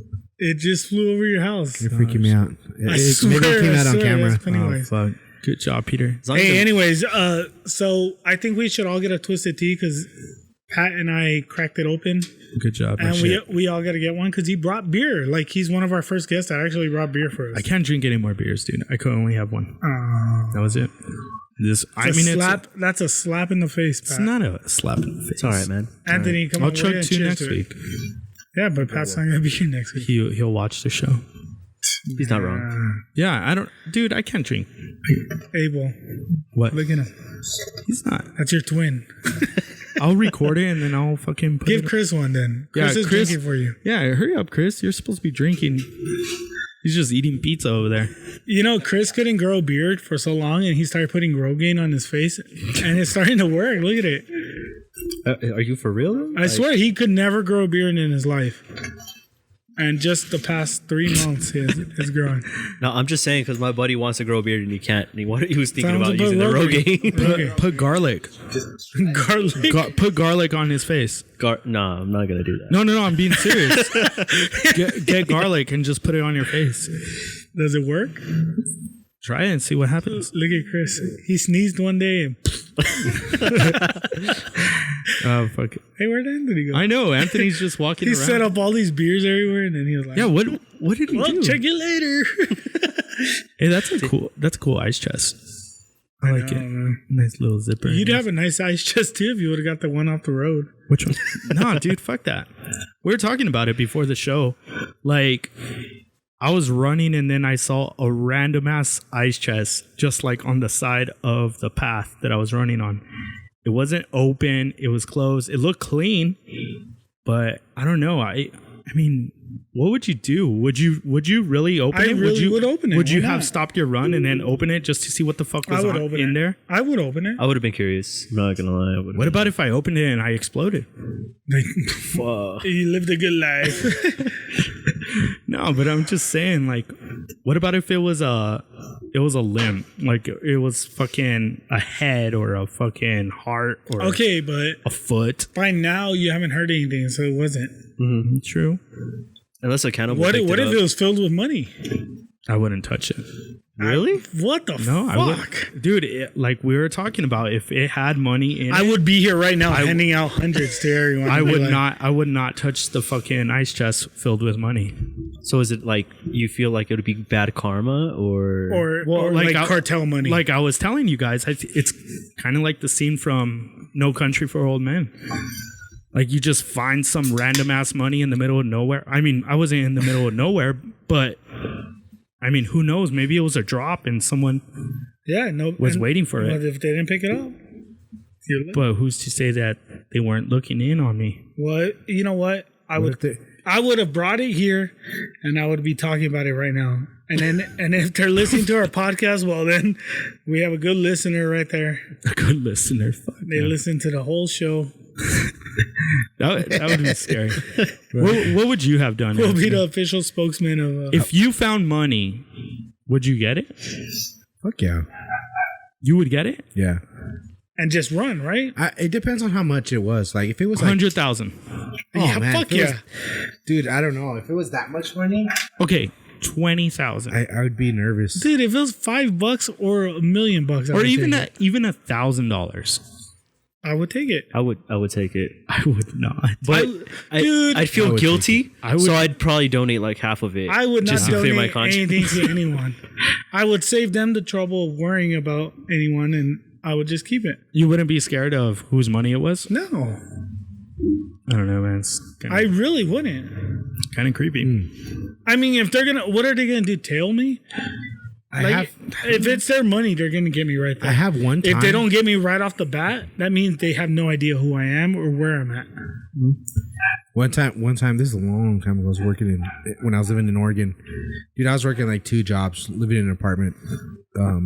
My girlfriend at the time was going to college, so I was working day and night, pay for the fucking car and everything else, right? So one fucking day, I went and looked at my bank account, and there was like $800 extra in my account. There was somebody deposited $800 in my account. Don't know what the fuck it came from or what. And I sat there for like a week. I want to say maybe about a week and a half. I just left it in there to see what would happen. Didn't touch it or anything, and never. So I ended up spending it. I mean, I needed it. I was working 2 jobs. What if it's an angel? But that's why I was like, man. I mean, what if it's an act of God? That's and then God's like, well, fuck you. That's the last time I sang you $1 million. I needed the money back. I gave it to you right in front of your face. Yeah, that's why I was like, I'm taking it. Right in front of your face. I even deposited it in your account. And you don't take it? Well, fuck you. But again, if it was like a lot of money, then I'd kind of like feel kind of guilty. Because what if it was like some average Joe who'd been saving? I got First of all, some average Joe isn't going to have $1 million deposit. I got one for you. What about, because this one has cameras. So what about if you were to go to an ATM? Or not an ATM, well, ATM, or even like the drive-through at a bank, and then you open up the little canister and there's like $2,000 in there. Dude, what do you do? That's where I play stupid. I say, have you seen my math grades? I just started taking the money. No. You drive up before you even do before you were going to deposit whatever you were going to do there at the bank. Oh, it was already filled? It was already filled. Like there's the fucking envelope with $2,000 in it. Do you send it back and say, this money was already here? Or do you fucking take it? I don't believe in God, but if I saw that, I would be like, there is a God, and I'd take the money. But there's cameras, dude. And what's it going to say? I didn't steal it. Yeah. It's not your money, though. I didn't steal it. I didn't fucking put a gun to anyone's head. I didn't fucking rob an old lady. That's why banks have insurance. It's literally right? like I drove up being in the right place at the right time. Because then whoever... Yeah, they have insurance. Fuck. Yeah, and that was their fuck up. Like... No. It wasn't their fuck up. It was the person in front of them. Well, then pendejo. Dude, if he left that much money there and didn't realize it, then I'd be like, all right. He put in the fucking deposit. Yeah, that's what I mean. And then he's like, bye, we're gonna drive off. Oh, fuck it. Like, I've left food at Wendy's once, but I won't leave fucking $40,000. Speaking of food, fucking... Hey, by the way, Wendy's has the best breakfast in the world. Really? Had okay, I heard about that. Yeah. Well, tell us what the fucking breakfast is. Dude, I'm telling you. What'd you have? I've had quite a few breakfasts. Oh, at Wendy's. No, but what is it, though? Connoisseur. I don't even know what the fuck they have for breakfast. Yeah. All right. That's First of all, they got like good sausage and egg sandwiches. Wendy has a good sausage. Good sausage and eggs Wednesday. That redhead. Sandwiches. She'll surprise you. But then instead of hash browns, they have potato wedges. Hi, my name's Wendy. Potato wedges for breakfast? Like they're good, dude. They're seasoned potato wedges. Are they like hash browns? Well, they're like breakfast potato wedges. I don't know. Fuck. But then they even have a breakfast baconator, which has sausage. A breakfast baconator? Dude, it has sausage that sounds with bacon. good. Hold up. Dude, they have... How many strips of bacon? How many strips of bacon? What hour is breakfast? I don't know. I didn't count them, but their breakfast is by far the best fast food breakfast I've had. Better than by McDonald's? By far, yeah. Fucking blows McDonald's out of Better than Chick-fil-A? Yes. Chick-fil-A's got a good breakfast. No, they even got a chicken biscuit breakfast thing. Okay. Dude, I'm telling you. I think I might have to give Wendy's a chance. Okay, I might have to I'll have to try that because I usually go for like so if Famous McGriddle. Dave's is listening, or what's his name? Not Famous Dave. What's his name? Dave. Famous Dave. No, his name wasn't Famous Dave. Though. No, his name is Dave. Dave something. Famous world. But he died. Dave Thomas. Dave Thomas. Hey, Chris. Hey, Chris. Chris. The fucking food. Strip clubs and restaurants. Food curator over there. Strip clubs and fast food. Yeah. Nothing gets by Chris. But that fool, like, damn, man, he had a vision. Because that breakfast is the best. I'll have to try it. Oh, dude, man. they got egg with the fucking patty. That's fucking. Wait, with a hamburger patty or like a pork sausage? Like an Orezi egg on a fucking patty. That's up right up my take my alley, recommendation. Man. Wendy's, if you're listening, give me a sponsorship. No, man. But breakfast is the best. The classic is what it's called. And I'm a McDonald's breakfast. I like I like McDonald's. I used to work at McDonald's. But it blows it out of the water. Might have to go try it then. I'm not even lying. All right. Before this Wendy's, what was like the go-to breakfast? McDonald's. Hold on. What was the go-to breakfast after I think we've all partied like up until the early morning, like 6, 7 in the morning, rather than doing like the Whataburger trip or the Chico's Tacos. You party so hard, 6, 7 in the morning, you go and get breakfast. Where do you go? Do you go to Village Inn, Denny's? Do you go to McDonald's? What is the choice that you're picking? This is a surprise. Hold on, this is Patrick's question. I'm sorry. Well, when I did that a couple of times, I always ended up at IHOP. IHOP? Yeah. What do you grab? That's a good call. I always get like, it's like their, what is it called? Like the split decision where it has the ham, bacon, egg, hash brown, sausage patties. Something hearty. Yeah, and then you get your 2 pancakes and stuff. Coffee or water? Coffee. Black or with creamer? I go creamer, man. Sugar or Splenda? Sugar. All right. I like that. Yeah. That's a man right there. It's a man. Oh, that sounds good. That sounds really good. IHOP's IHOP's good. It's a little, it's a little white for me. A little white. Village Inn is the one I've gone to. Yeah, Village Inn. You know, Abel used to work at Village Inn. I used to. Yeah, that's right. You cook it up with pies or what? Fuck no. Abel was the most golo person. He never gave free shit to anyone. He worked at McDonald's. How many free food did I get? Oh, dude, I used to have a buddy that worked at Never. McDonald's when we were in high school, and he'd be like, "Hey, I'm working at this time. Hit it up." We'd come out with like 50 nuggets and like 10 cheeseburgers. Hey, what's funny is my brother Chris. I went to Franklin at the time when Chris worked, and I would call Chris and I'm like, "Hey, we're on lunch," and he would say, "Just go to the drive-thru." He would give me 2 bags of every fucking sandwich McDonald's sells. And just put it in our car, and we'd roll down the windows. All smoke would come out, and then we'd just drive off. And Abel, to this day, I asked for a fucking free French fry. Nah, French fry, one fry. one fry I didn't One get fry. from Abel. No, yeah. He would charge us for like 1 McDouble, and we'd come out with like all this food. Well, yeah, Abel would charge me for 1 McDouble, and I didn't even ask for it. Abel would double charge me. He charged me double. 1 McDouble, that'd be 2 times. Buy me one, bitch. Get it for free. Hey, why do I have a Mexican voice, Anthony? That's how you sound in the drive-thru. Last week, Abel was how you doing the sound Mexican voice like no other. I don't know if Was you I? heard that. What was I doing to Mexican? No, it wasn't a Mexican voice. It was like that freaking. He was like, yeah. No, that was Russian for Tony. Mexican? That was for Tony. Dude from Star Wars. What's his name? Yeah, but that was for the Tony episode. It wasn't last week's episode. One of them you were. But that's our go-to. We always go to like, this is good. It's like an Italian, Russian, It's not even a Mexican real accent. voice. Like I want to thank Patrick for bringing Twisted Tea.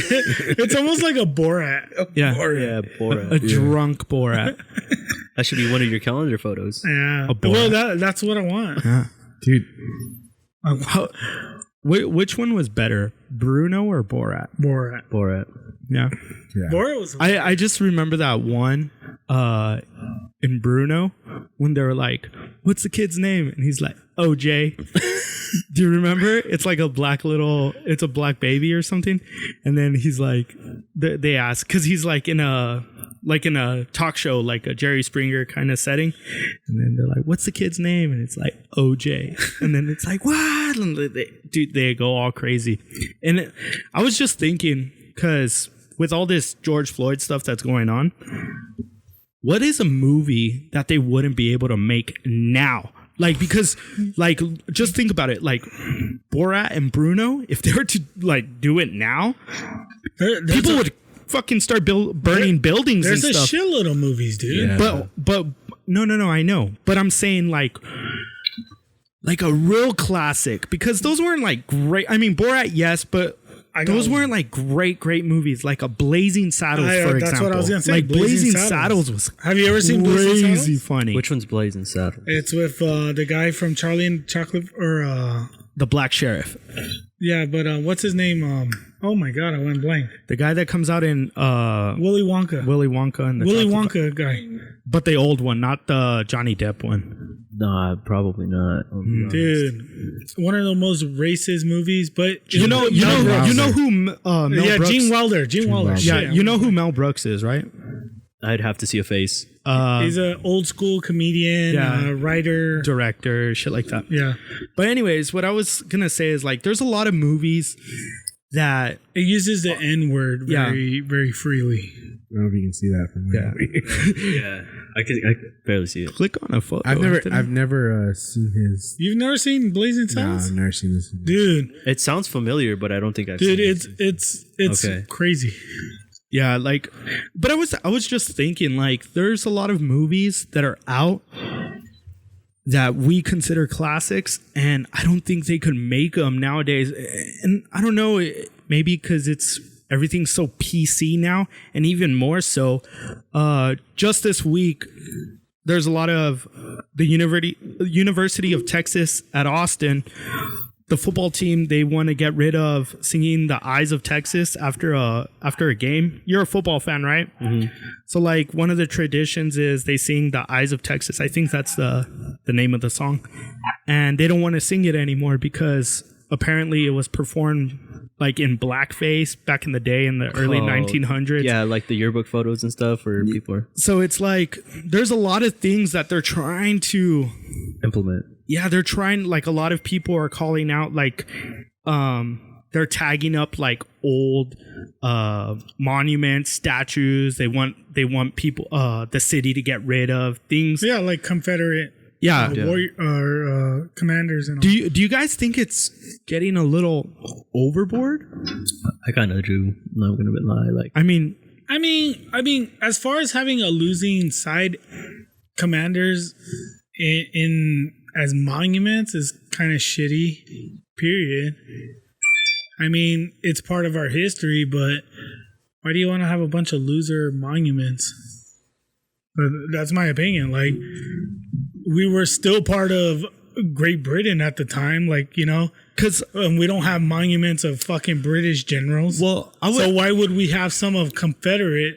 I'm not the biggest. I mean, that's my opinion. I don't know. I'm not the biggest. I think it's getting a little overboard with some of the things that they're asking to take down and certain statues and stuff like that. Let's say a Robert E. Lee one or whatever, Oñate or whatever.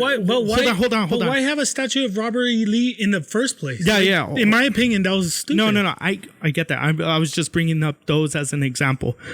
But there was a movie that Michael Moore did. Not that I'm the biggest Michael Moore fan, because there's a lot of things that he does. I'm like, oh my God. And it has me rolling my eyes. But there was a movie that he did where he goes all around the world and he was saying these are things that the United States of America could implement to make America great again, right? Like he was doing like a counter to the whole Trump thing. But he was going to different countries. He would go to Spain. He was going to Germany. He was going to Australia, just all around the world.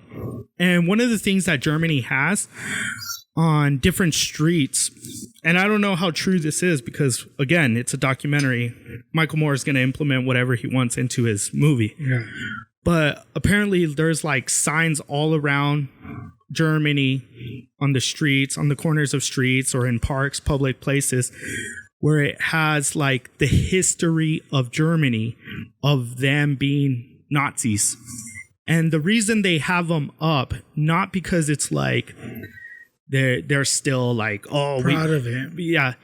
It's because they are almost like they aren't proud of their history, but it's a reminder of where they came from.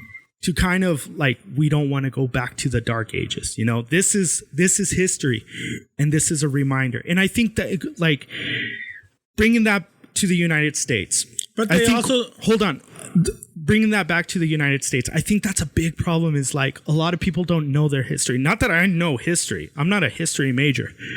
But a lot of us don't know our own history, and that's where it brings in a lot of confusion and it brings in a lot of stupid opinions. And I think that's important. Like, no matter how bad our history is, I think it's important never to forget our history. Yeah, but there's also not a statue of Hitler. Like, so, you know what I'm saying? Like, there was someone who rebelled, like Robert E. Lee, and there's even schools named after Robert E. Lee. Mm-hmm. But it's someone who rebelled against the union that we care about so much, which everyone waves fucking American flags everywhere and everything. Yet they still, at the same people that wave a fucking American flag are the same people that idolize The Confederate flag. Yeah. So it's like, how the fuck do you follow both? No, I get that. So I understand that. But that's an uprising that came up within. But you can say that for anything, right? It's history in the eyes of the person telling. Yeah, but you can't be on both winning sides. No, but you can't be on both sides. But what I'm saying is, how far is this going to go back, right? America was created on stolen land from Indians. So can the Indians march against the Americans for taking their land? You know what I mean? How far back can you?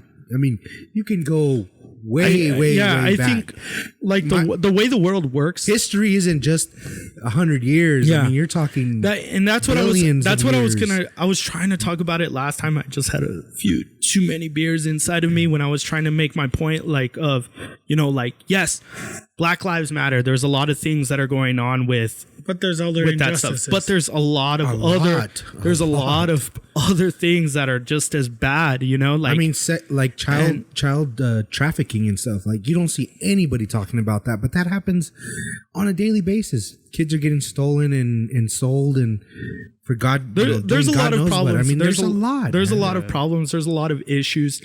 But I think it's crazy because I think we just kind of pick and choose what we want to fight for at that moment. Like, again, what Tony was talking about, it's just a flavor of the month. That's what it is. But I mean, something like child abuse, that's something everybody should be able to get on board with, right? Yeah. No matter if you're Black, Asian, whatever nationality you are. I think everybody would think that's, outrageous. You know what I mean? To think of kids getting trafficked for God knows what things. You know what I mean? But yet nobody's fighting for that injustice for those young kids that can't do anything. You know what I mean? So it's like, I don't know, man. There's a lot. There's a lot, and will it ever be fixed? I don't think so. I think the world was. Progress is made by fucking others over. Yeah, hell yeah. That is the whole point of progress. You have to throw somebody under the bus to fix hell yeah, exactly. Yeah. There's always winners and losers, right? We're gonna move forward with this, but these guys are gonna get fucked over here. It's kind of like politics. Whenever a new bill goes in, they're like, "Oh, we want clean water, or we want this, or we want that." But we're going to add this, and this to that bill just so we can get it passed. But even though those other things that we're adding on to the bill is going to fuck over many. So, yes, our issue's going to get fixed, but then there's going to be 10 other issues to come along with it. Yeah. So, I don't know. It's kind of a double-edged sword. Yeah. Mm-hmm. It's pretty crazy. How was that piss, Peter? Oh, it was great. It was almost better than a big fart. Okay. So you still go with the farts that are better? With the fart, yeah. What if you piss and a fart comes out? That's a double pleasure, man. I've had where I'm taking a shit and I'm peeing while I'm shitting, and then I hear every once in a while that. So that would have been the right answer. All three. Have you ever taken a piss like a 40-year-old virgin when he has a hard on and he pees and it squirts him in the face? Never got squirted in the face. No. I'm just asking. Might miss the toilet a few times, but never in the face. He just tried to point her I've worked out so hard that you had a hard no. Hey. I've worked out so hard where I don't know if they consider that working out. No. Hold on. I was gonna say something. Double stream. What double stream? This guy. Yeah, you know. Fucking chlamydia over there, syphilis and shit. 7-10 split is that what they call it? 7-10. No, I was gonna tell you that I've worked out so hard where I was taking a shit at the gym, but I needed to throw up too. And I was like, look at fucking Peter. He's picturing it. That's why he's laughing so hard. He's laughing so hard because that shit happened to him right now. He was peeing you have to shit and throw up? Yeah. What the fuck? Yeah. So which one do you do? How do you take a shit when you need a trash can, bro? You've never worked out where you got kind of dizzy or you needed to take a shit or something? Now we're at not that hard, bro. Not both. I've not been working out that hard. I was like, oh man, I need a puke. or one or the other. Yeah, I mean, I've wanted to puke before, but not shit and puke. Have you ever worked out so much that you're like, I need to go take a shit? Well, I consider like a really good workout to the point where like when you're done with your workout, you take a really good shit afterwards. Like, Yeah. I think that's when you work out really good. Yeah, well, like, That's the way I go based off of it. I'm not gonna lie. because like I had an energy drink. It was like a Monster, a Rockstar, some bullshit that they were selling at Planet Fitness, and I took it and I was like doing my workout. I was going really hard, and then I was like, dude, I need to take a shit. And then when I was taking a shit, I was like, oh my god, my mouth started to get watery. Not because my shit was so tasty. But it's like, I was expecting eyes water, but okay, Scrumptious. mouth water. no, all but right. my mouth was watering. Like I needed to throw up, and I was like, oh fuck, I'm screwed. Like what do I do? I just pictured a wolf like from fucking Looney Tunes, like.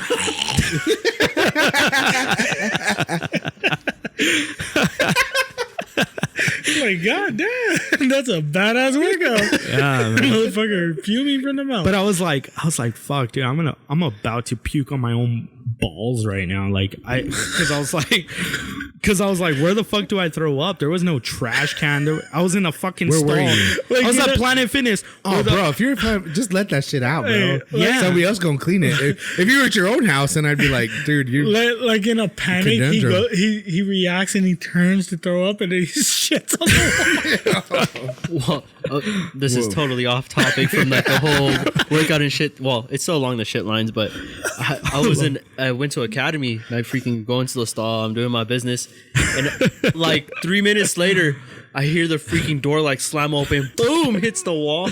I'm like, oh, this poor guy. Gets into the stall next to me. Dude drops his pants and like shit on the floor. What the fuck? I've moved my foot. My shoe. I moved my foot got chewed on it. My shoe, and it like barely like outlined my shoe. It didn't get my shoe.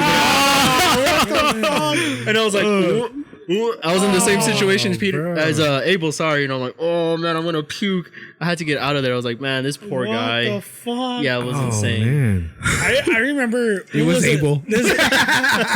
What was it this past year, Abel? When we were in Las Cruces, that we were for the tournament, and we went to go eat breakfast, and then we went to Academy. You had to shit or something. Oh yeah. Oh, Abel was like, I have to shit. I have to shit. We gotta go somewhere. We went to Academy. but what did I do? I flushed the toilet and then it overflowed. And it overflowed. He fucking And there left, was- and somebody else walked in. There was water everywhere I'm like, in the "Yeah." restroom. And then I couldn't go because he did that, so we went to Village Inn. Yeah. And those are those times that I'm telling you, there's always some kind of inconvenience why you can't. No, Dude, just, I broke Dick's. into a It was bathroom. Dick's Sporting oh, Goods. dicks. Broke Yeah, into a yeah, bathroom? Yeah, Dicks. I was at a job site. Yo, Pat, can Water? yeah.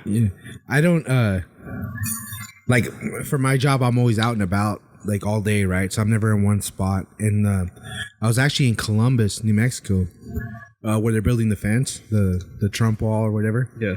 And dude, I got there. It's like a 3-hour drive, man. It's a long ass drive way the fuck out there. When I got done, I got to the job site, and luckily there was fucking porta potty, and I'm like, oh, thank God, right? So I fucking run to the porta potty, and I get to the door, and it's got a fucking little lock on it. I was like, are you fucking kidding me? And I'm like, fuck. Looking around, trying to see if I can find another porta potty. Nope. It's the only one that I can see, and I'm like, man, fuck this shit. I went to my truck, and I grabbed some bolt cutters. I got a big truck. You didn't see it because it's usually parked out front. It's in the shop right now, but put up some bolt cutters. I fucking busted that fucking lock and went in there. I had to go, man. Hey, I was when like, fuck this shit. I'm gonna go. Yeah, when you gotta go, you gotta go. Yeah, I Like, broke into it. Well, why don't was know the why it was porta potty locked. locked? There's So- a body in It there. had like them little suitcase fucking locks, you know, like the little tiny ones. You know, Fucking busted that shit real quick. one of the funniest shits that I've ever taken was, so Peter's familiar with this. Whenever you're at the enchilada, the tournament, the enchilada softball tournament, it's a big tournament, and like people go and camp out. It starts on Friday and ends on Sunday, and you don't shower or anything because you're always at the fields. In Las Cruces, you obviously went to New Mexico State, but did you ever go to what street is it? Loman, right? The Walmart on Loman. Yeah. All right. So if you continue to go down Loman and then you take a right on I don't know what the fucking street is, but there's a bunch of baseball fields. Have you ever seen those baseball fields? Yeah, I've seen them. So that is where they have the whole enchilada softball tournament. And it's hundreds of teams. And when I say hundreds, it's hundreds of teams from all around the nation that come and play in the softball tournament. 24-hour tournament, Friday through Sunday. And some people rent hotels, some people don't. They just decide to camp out there at the fields. It's a really great time. They have porta potties and they have public restrooms like that the Parks and Rec have there at the fields. But there's times like all you do is eat, drink, and play softball. That's it. And there's times you need to take a fat dump. Yeah. And you have to use a porta potty. Like, where else are you going to take a shit? So it was a Friday, and I went to go take a shit. And the porta potties are still clean, but by the end of the weekend, they're filthy. Of course. So that Friday, I was like, dude, I need to take a fat shit. There was a little pee on the toilet seat, and I didn't feel like cleaning the pee with toilet paper because I was just like, what? I just don't want to fucking put my hand like cleaning it, you know? Yeah. So I was like, I'm just going to take a shit standing up, you know? A hover? Damn, like, and that's I'm talent. Yeah, so I'm like fucking, like Anthony said, the hover. Like, I'm just fucking hovering over the toilet seat. Calf workout. And I'm right like there. fucking like, ugh. And then finally like just fucking just drop. And I was expecting a splash, almost like, fuck, dude. I hope it doesn't splash up and like touch my ass, you know? And I fucking shit. Nothing. No splash. And I was like, oh, whatever. Like, I look over. Dude, I shit on the toilet seat. It was just this big old fat shit on the toilet seat. And I was just like, oh, man, poor person. Because there was a line to use the fucking porta potty.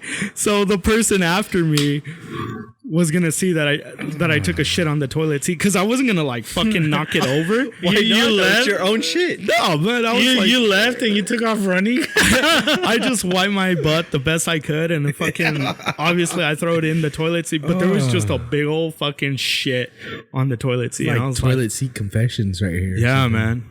Dude, toilet seat confessions. Damn, bro. Dude, when I was in Iraq, they wouldn't always pump out the fucking porta potties, and sometimes like because we would get attacked a lot, so the people wouldn't show up to work to. Hell no, I ain't fucking taking a missile. So sometimes you have to shit because that's all we had, unless you want to go shit in the field or whatever, and it'd be to like the fucking rim. And you're just kind of like, I think I can fit it in. So you position yourself just in the right spot, right? I don't know. For me, when I'm out there, man, I'll shit outside rather than a porta potty. Well, Just shit in the open, just like fucking cavemen. It's kind of like what Pat was talking about. Not this Pat, but our Pat. Like he was talking about, he was at Painted Dunes, and then he fucking took the dunes. Yeah, he fucking took a shit in the golf course. I was like, that's ballsy, man, to fucking just take a shit at the golf course. I'm surprised he never got banned for this. It's kind of freeing, actually. Like out in the open, just kind of like. I don't know, man. There's a lot of people at a golf course. All right, at a golf course, yeah. All right, I want to make a toast to one of our biggest fans, Patrick. Let me grab a Twisted Tea. The new Patrick. Oh shit! There's. I just threw one in this ice chest right here. All right. Oh, he likes some warm. He likes some warm. He likes some warm iced tea. I like warm iced tea. That's a true redneck right there. Hey man, cheers. Thanks for having me on the show, guys. My I water. appreciate it. Yeah, Abel's water. All right.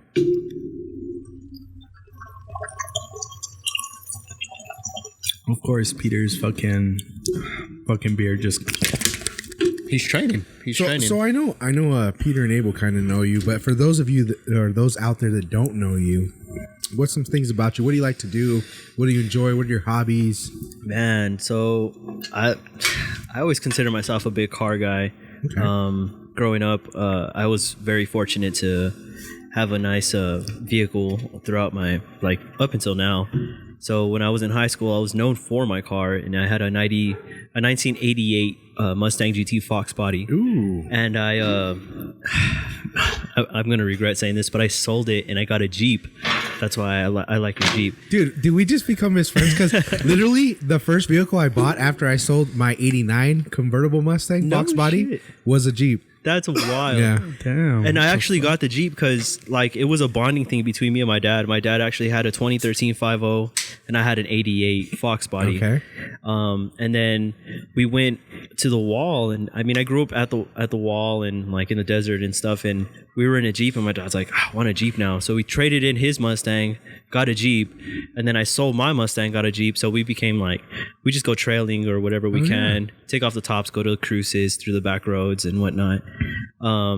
So I had the Fox body, and then I was fortunate enough to get a Focus ST, and I loved my little Focus. Dude, man. what the fuck, bro? Literally, that's the car I wanted to get, was a Focus ST, right? Uh-huh. That's what you have? Yeah, I had one. I had the Dude, 2013 when it first came out. That's literally what I was gonna get before I got the Jeep. I ended up getting the Jeep because of that. I couldn't find one. I wanted an ST, and I guess Shamali or whatever didn't have one at the time, so I ended up getting the Jeep. But that's crazy, man. Exact same cars, exact same. I had a, Did you see Anthony's Jeep right there? yeah, I even asked him. He has 37s and everything. Yeah. You just said that, Peter. Yeah, that's my. Pointing it out. Well, I drive a big service truck for work, so I don't have to drive to work. I just drive the company vehicle all the time. So the Jeep pretty much sits there. I don't ever drive it. It's a 2013. It has 23,000 miles on it. Wow. And actually, the mileage that it has on it is because I drove it to Portland and back 3 times. So it's 2,000 miles round trip. So I mean, it really doesn't have any miles on it at all. But yeah, I had an 89 Fox body convertible, and then I had a 98 Mustang GT. With that, had the 4.6 in it? Yeah, the 4.6. Yep. Nice. I had one of those, and then I sold them both. I'm a lead foot. Yeah, so same here. I got rid of the fast cars because I just got too many speeding tickets. I couldn't help myself. I was fucking hauling ass. I didn't give a fuck. Like, Yeah. be doing like 80 on the freeway, dude. No fucks given. You know what I mean? So I got rid of it, and then I got the Jeep. The Jeep doesn't go fast at all. I mean, poor thing, 37s. Yeah, it struggles. It struggles. I get like 9 miles a gallon on the Jeep. That's the average, 9 miles a God gallon. damn. But Yeah.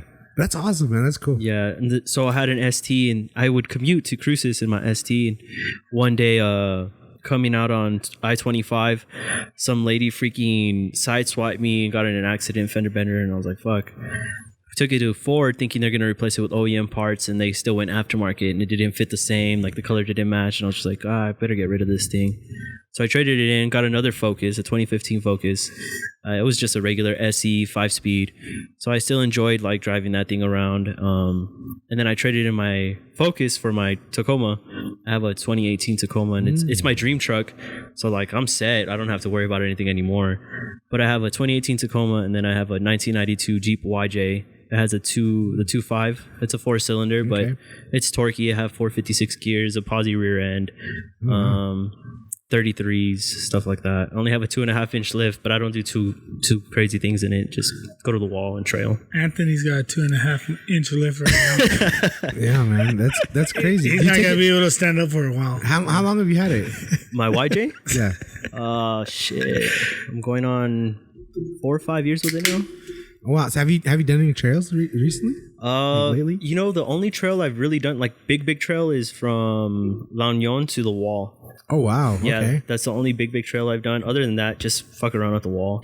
Are you more like into sand or like rock crawling? I'm more into sand. I haven't done any crazy rock crawling. Okay. But have you done Hondo Pass? Yeah, that's my favorite. Yeah, I haven't done it. I've always wanted to do it. They say it's a fairly mild trail. So. It is. There's a lot of bypasses too. So if you like, some of the trails kind of get crazy. Mm-hmm. If you look at my Jeep, actually on the kicker panel, there's a huge fucking where I got big dent. And I got hung up on a rock, but this rock was probably about 2.5 feet tall, maybe 3 feet tall, and it was a big rock. It was a boulder, and I got hung up on it. But that's one of my favorite trails. Yeah, but I'm more into rock crawling. I don't really like the sand, so I like going over big obstacles, and you get like where you're about to tip over. You get that feeling in your stomach, like, oh my god, I'm about to die.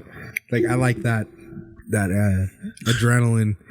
It's a crazy feeling. It is. Amber's like, dude, Amber's like, I love her to death, man, because she's been through so many, like, oh shit, like, we're gonna fucking flip this thing, and she's tell him that story she you don't give told a us fuck, man. about that you fucking nosedived on the Patriot or whatever. the Renegade or something. Oh, so before I got the Wrangler, I got a Jeep Liberty.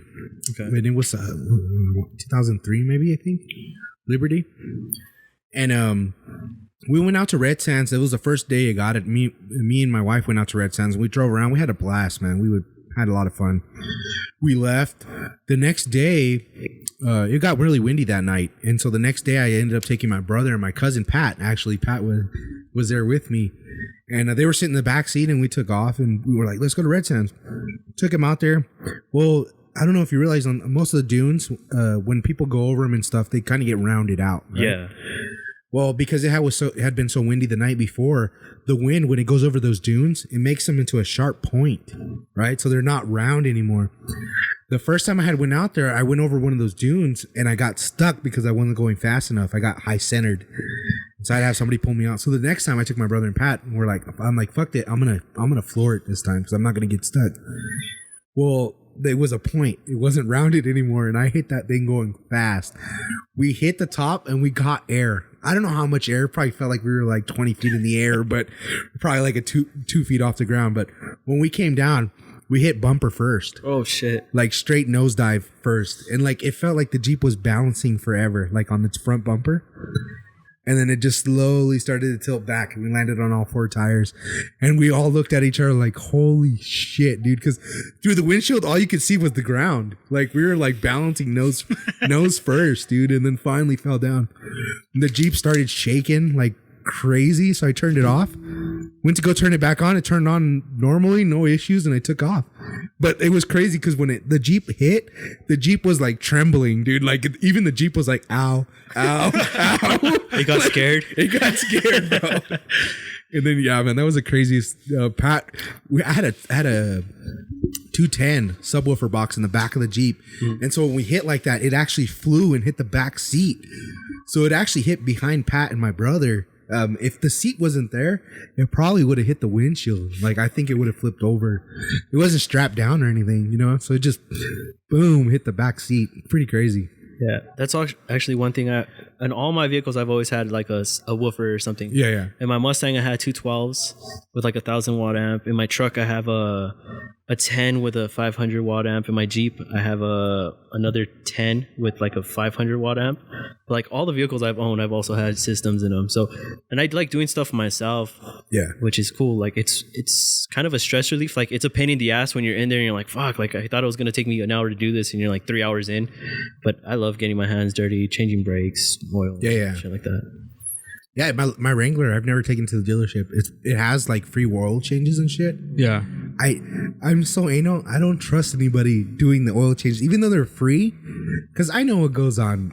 I work at a dealership. I know what goes on. You have idiots that don't fucking fill it up, that don't follow directions. They just do whatever the fuck. Like they don't care. You know what I mean? It's not their car. And so I know that. And so I've never taken my Jeep in for service. I've always done everything that's been done to it. I've done myself. So Abel takes his car for the free oil change. No, I don't. I mean, Don't get mad. Okay, like if it's a dude, like Amber's car, I only got one free oil. I don't give 2 flying fucks about Amber's car. We'll take that bitch in.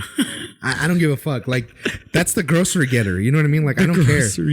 Like my Jeep is my baby. Like I don't let nobody touch that thing. Yeah. Like but me. Like I don't see. It's always tough for me because I don't know jack shit about cars. Like right now, you guys were speaking fucking Japanese. You guys were like, "Yeah, well, I got cool the." For me because I never get to talk to anybody like that. I got the fofo and then with the 4.7 and I'm like, "What the fuck are you guys saying?" This is a segment where I'm just gonna fast forward. No, but I mean, me personally, like, I rather just take my shit in, and hopefully the mechanic that is working on my car isn't a dick, isn't a fucking an dick. idiot. Yeah, and. I mean, I would say probably like serious odds, Abel, is probably like 50-50. Yeah. You're going to get an idiot fucking looking at your car. But, I mean, you'd have to be a real idiot to fuck something up like majorly. You know what I mean? Yeah. Like, most of the stuff, like, they're not going to do everything to the book the way they're supposed to be done to it. Yeah. But is it okay? Like, it's tough, man. I mean, like for me, I like I said, I know what goes behind. What would your advice be for like people that fucking don't know jack shit about cars and they need something done with their car. Fucking learn. It's always good for the instances where you can't reach somebody like that, right? Like say you're going on a long road trip, something happens, like something as basic as changing a tire. Like honestly, it's probably something you should learn. If you've never done one, you probably should do one just to know. I mean, I know how to change a tire. Well, that's something as basic, right? But then you start going down the line. Well, what if your brakes go out, or what if this goes out, or whatever? I mean, what about if you just don't have tools, though? That's the thing. That's the thing. A lot of the times, you need special tools sometimes to do certain jobs. And just bring them to Anthony. Just call me. Yeah.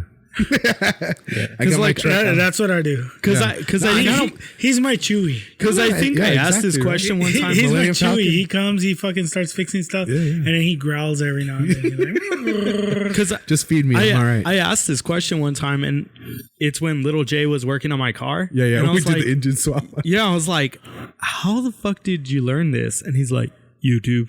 And I was like, what? It is true. I was like, what the fuck, dude? This guy's like basically putting a new heart into my car, and he learned it from YouTube. And I'm like, oh shit. Well, that's where I learn a lot of my stuff too. It's YouTube. Like, shit, man. When you want to change something and you want to learn yourself, especially on vehicles, like being a car guy, you just look it up, and that's how you do it. There's always somebody out there that's done what you're about to do. It's because I guess in that point, it is having the tools for it. Though. Yeah. But it kind of sucks because you can't always trust YouTube. Because I mean, let's be honest. There's a guy that did a Twisted Tea challenge on YouTube that took 6 minutes, and that guy's being praised as a god. Where Peter fucking drinks 6 Twisted Teas in 59 seconds. No, that is a problem. There's actually videos out there where people will fucking tell you to do the wrong shit. You know what I mean? Just to be fucking stupid. Because like that one time, Little Jay was working on my car, and he's like literally like watching a YouTube clip on his phone, and he's like, okay, I gotta do this, and then he's like,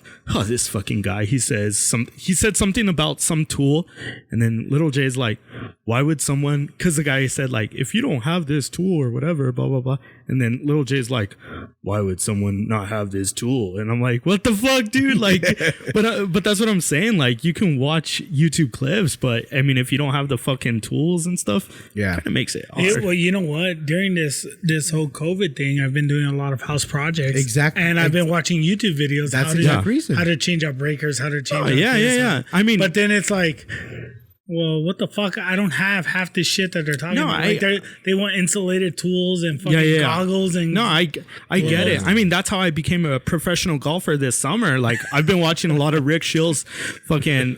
You know what? Watch Rick Shill's on YouTube. That guy's the shit. Great instructional golfer coach. Better than Pat?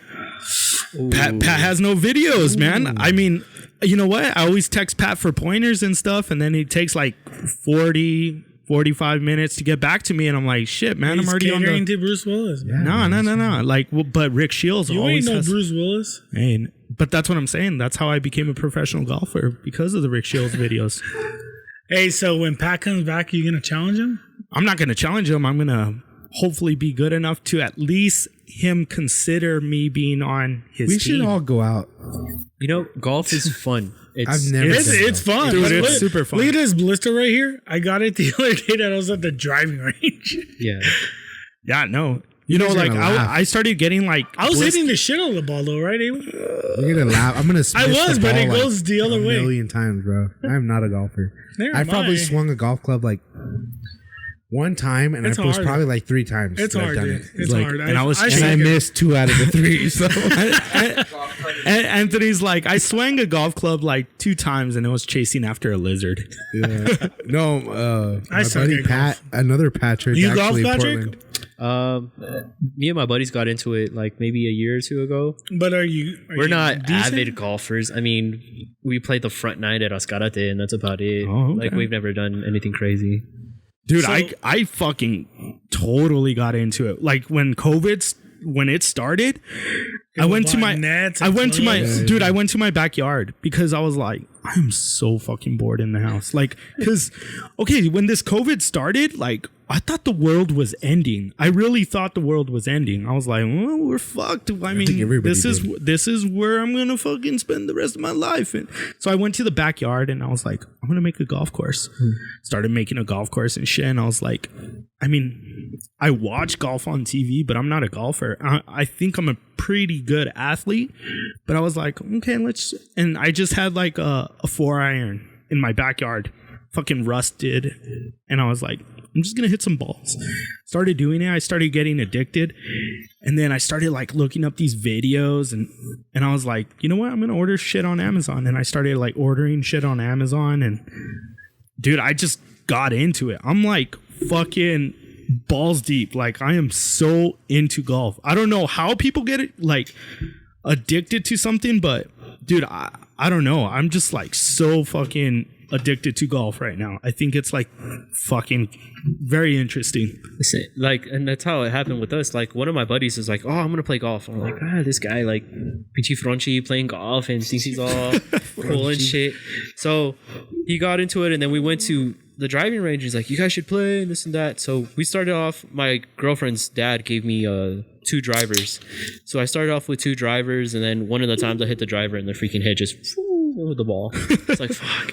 So I got on Facebook and I found this guy selling a whole set for like $20. I was like, man, I'm gonna go pick up a set for $20.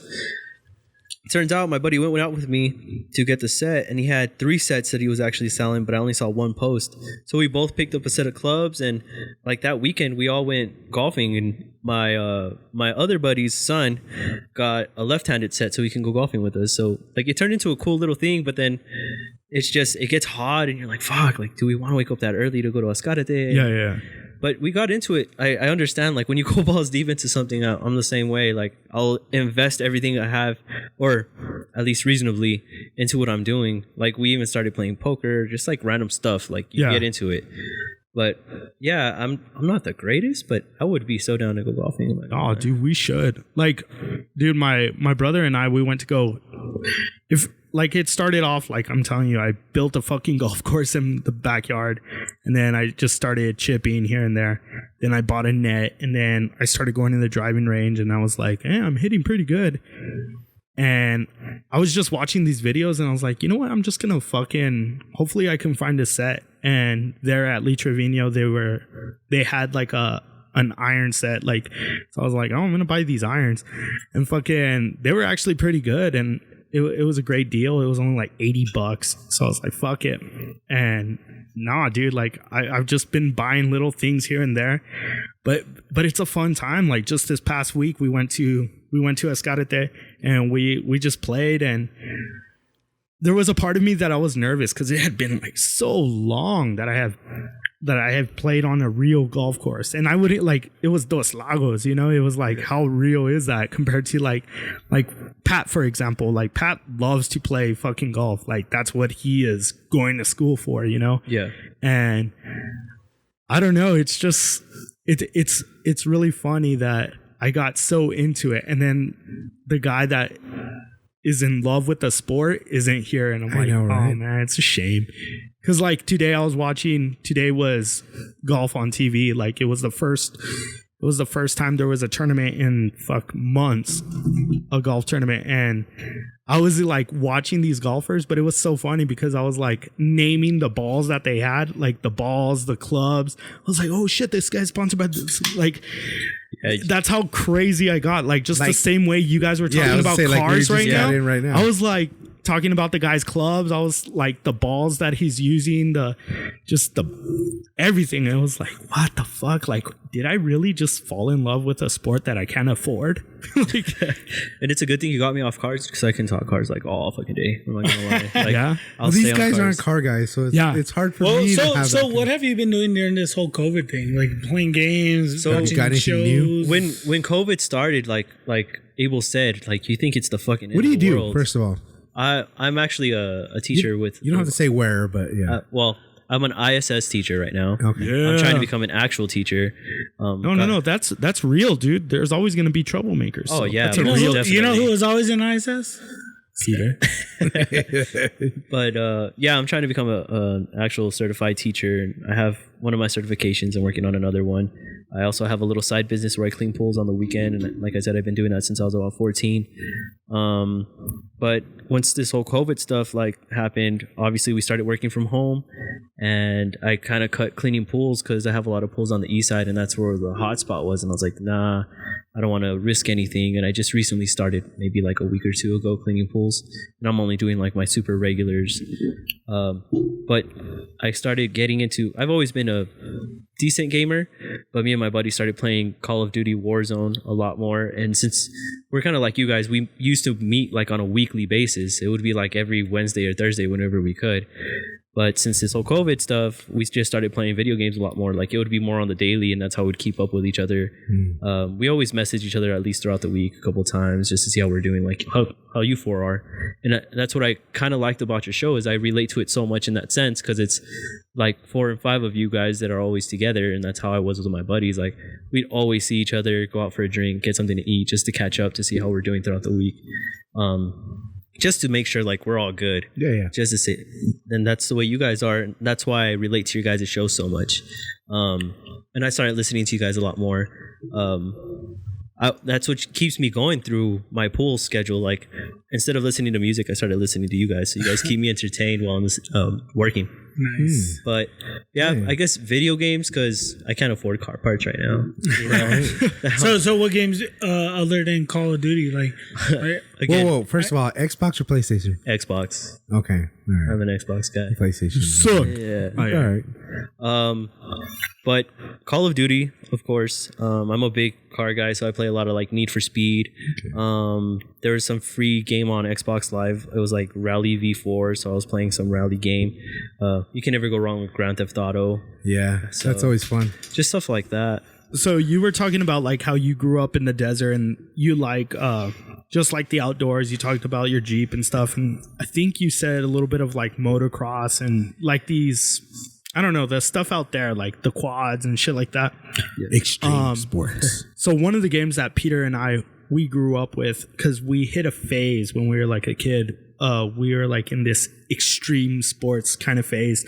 I don't know if you remember that channel, Fox Sports Net, and they used to have like a lot of like extreme sports. They had like a lot of motocross. They had a lot of BMX and skating. Right. Did you play any of those games, like any of the motocross games, like on PlayStation or BMX games, like the Matt Hoffman, the Dave Mirra, or even like the Dave Mirra Tony had the Hawk, best soundtrack in the world. Tony Hawk Pro Skater. And the reason I bring that up is because Tony Hawk's coming out with the 1 and 2 1 and 2 combo. They're just like, I guess, making the graphics a lot better. Dude, that's fucking badass, right? Oh yeah. But you think it's gonna be a hit as much as it is now? Hell yeah. I don't think it's going to be a hit for like our generation that grew up playing it. Not more so for like these Fortnite kids, because they didn't, like, you don't see a lot of skaters anymore. You don't see a lot of BMXers anymore. Like, unless your parents, like nowadays, unless your dad's doing it, like you're going to do it. But I don't, like when I saw that Tony Hawk was getting remastered, I was like, man, I want to see what the special edition is going to have. And sure enough, I think it's going to have like a birdhouse board with the copy of 1 and 2. I'm like, am I going to splurge on this birdhouse board just to have like a Tony Hawk birdhouse board? Yeah. But yeah, I used to play a bunch of those games, the Dave Mirra games. Dave Mirra was badass. I would have to disagree though, because I think nowadays, how many BMX but it's because it's not the hype anymore, dude. But that's what I mean though. A lot of these kids are always out for the latest and greatest kind of stuff. Yeah. There are no fucking BMX. There are no fucking. But it's because they can't relate, dude. But Fortnite and Call of Duty are the same thing. This was something that was big. You were a BMXer. But see, this is a thing though. Like, I've gone to High Ridge to go run and just to get some fresh air, kick a ball around. There's a lot of skaters in the skate park. The skate park itself, yes, there are some guys that are our age, but there are some kids out there too. But I don't think it's the hype that it was when we were younger. Yeah, dude. I don't know, man. It's not like when we were in high school, middle school. It was the shit. Like, that's because that's all we did. We did that after school. Have you ever seen that movie? Mid '90s. Jonah Hill was the director. Yeah, I love that movie. But see, I haven't seen it yet. But I saw the previews. I want to see it. But I think that a lot of it's starting to change, and I'll tell you why. a lot of people are starting to go outdoors now because of this whole they're COVID locked in. stuff. Yeah, And but like, dude, I went to Academy. There were no bikes. I saw that No post. bikes on the rack at all. Empty. It was empty. but that's And- just to go stroll around. no. That's Not even a girl's bike, but bro. They were all that's how gone. you get into it, dude. Let's be honest. When I first got into rollerblades, because I was like huge into rollerblades when I was like 6, 7, all the way up until early teens. I was like really into rollerblades and shit. There was even a movie that so Peter was I. Peter and we talk about this movie Airborne. I don't know if you ever saw it with Seth Green and Jack Black. But it was a badass fucking movie.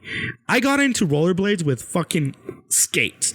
Then I moved to rollerblades. Then I moved to like these plastic wheels turned into like these kind of, I don't know, like fucking like rubber polyurethane. yeah, like Yeah. nicer wheels, I guess.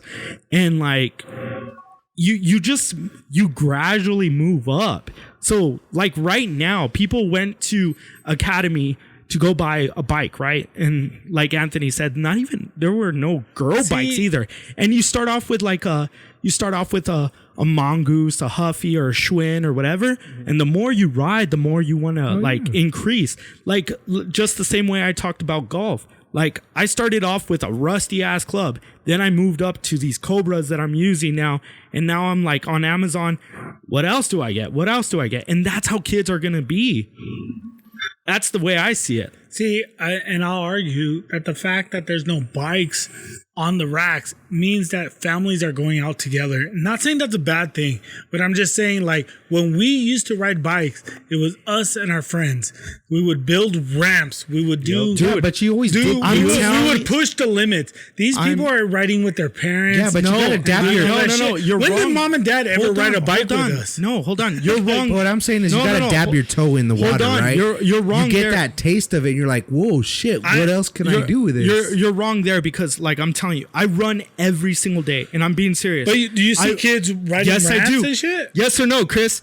Dude, I go every single day to go run, and there are kids with friends, like a group of friends, 5, 6 friends, riding their bikes, fucking some of them even in rollerblades. I haven't seen rollerblades in 20 plus years, and there's kids in rollerblades with their friends, 5, 6. So it's definitely evolving. Like I would say I got into BMX because of Mira and yeah, those kind of games. I got into it because I saw that and I was like, same here. "Man, can I do it?" And here's the thing, like maybe when we were growing up, it was skateboarding where you had to do the kicking and the pushing. But now there's like electric boards. I've seen like a lot of people on long boards, electric boards and shit. And they're kids that are like in the middle school. The boards high with the school. one wheel. Like, You seen those? Yeah. But it's like, I had never seen that. And now that I'm outdoors running on a daily basis, like I run every single day. And I'm seeing kids outdoors again. Like it's crazy, but I'm seeing kids I'll outdoors agree. again. I've seen kids outside, but I'm saying it's not bringing back the X Games factor. No, it's not. But hold on, it's like I'm saying, like Anthony said, you're dipping your toes in. You're starting to like, oh, this is cool. Like right now, the kids are just with like their Huffies, their Mongoose, their Schwinns, whatever. Maybe later they're gonna start to. You know what? Let's do tricks. Let's not do this trail. Let's go over here. Me and my boys are gonna go hit up over here, and like we're gonna, like they're gonna experiment. I mean, I'll agree with you the fact that kids are getting out more because they're almost sick of being home. Yeah, dude. Like it's a saturation of being home. We all did games for a while. Yeah. Everybody did games, but it's almost like, fuck, you can only play X amount of games before you want to go out and do your thing. So I know in my neighborhood, when it hits about 6, 7 o'clock, you go outside and everybody in the neighborhood is walking dogs, running, jogging, riding bikes, everything. So I agree, but to the extent that we're talking as far as like X game style, like fucking riding ramps what I'm saying, it's evolving. It doesn't have to be X Games shit. Because evolving. Because maybe something new is gonna come up. Okay, I'll agree with you because it was lost for a while. Because I was listening to Joe Rogan had Tony Hawk on his show not too long ago. I haven't heard And but I got it. and Tony Hawk was talking about like when he was skateboarding, he was doing like the not cool stuff. And little by little, the sport started to evolve. Like when those guys, Lords of Dogtown, when they They were started, trying to one up somebody. they were like fucking just doing like kind of, I guess I call it basic shit, but it was just like just getting introduced to skateboarding. And then in the 90s when it really picked up with like just different events like the Big Air and stuff like that, like now there's like Park. Now there's Park, when back in the early X Games there was never Park, you know? It was more about the vert. It was about the half pipe and shit like that, the bowl or whatever. But so maybe it might evolve to something else. It won't be X Games as we know it. It won't be like that kind of, you know, extreme sport as we know it, but it will evolve to something else, you know? Yeah, I see what you're saying, but I think like the generation. Oh, I'm sorry, Peter. No, go ahead, go. I think the generation that is getting into like BMXing and like skating and all that stuff is because, like I was saying, their parents, like people our age, grew up doing that. So like they're still going out to the skate parks and their kids see them and they want to replicate what mommy and daddy are doing. So I think that's kind of like where it's still kind of going. And then their friends see them doing it, so they're like, oh, I want to join in on this thing. So then they start doing it. So I guess in a sense, like, yeah, it's, you're dipping your foot in, but then you have those kids that are pushing the limits where your friends want to start pushing the limits with you. It's just like any other sport, man. Like, dad teaches you how to hit a baseball. Dad teaches you to go to the blacktop and shoot some hoops and this and that. He'll teach you the fundamentals, the basics. But then little by little, you know what? I already know the fundamentals. I already know the basics. I want to start playing. I want to start playing street ball with my boys. You know, I want to start playing, you know, different things with my friends. So it's the game evolves from what your parents showed you. It evolves into something bigger and different.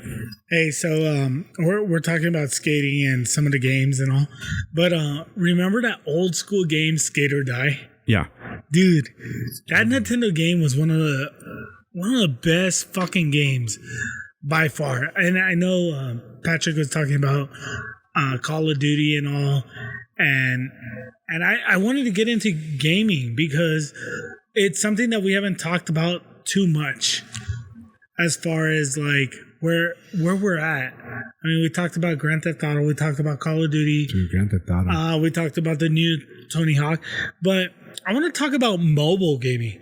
So I was telling Anthony before the show, I was like, dude, have you downloaded that game, Call of Duty Mobile? And then we talked about it a little bit, and just the way it's set up, the fact that you could get that shit on your phone. Call of Duty, the team deathmatch and everything, and playing online with friends and all that. Yeah.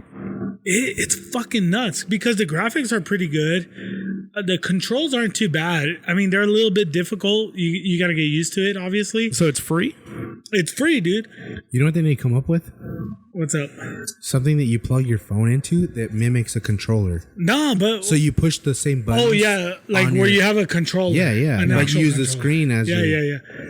But like an attachment. $1 million idea right there. But using your phone's hard as fuck. I'm just saying. My biggest complaint is the screen. The screen touch screen controls. I mean, I don't but like it that. is hard because like the screen itself is hard. Yeah. But I'm just like it's still fun. going back to the technology of it, like the games on your fucking phone, the mobile, the way you're streaming live on fucking online with these people, the way you would on a fucking PlayStation. They're definitely gonna have to come up with something where you can attach maybe your phone records into your PlayStation or your Xbox or something like that. But they do that. They already link your Call of Duty account into I think PlayStation was one of the first ones to do that because they had the PSP, and then you're able to take the PSP on the road, and then you can also get that information and put it on to your PlayStation itself, like the regular PlayStation. What was it, the 3 or the 4? Yeah, you can do that.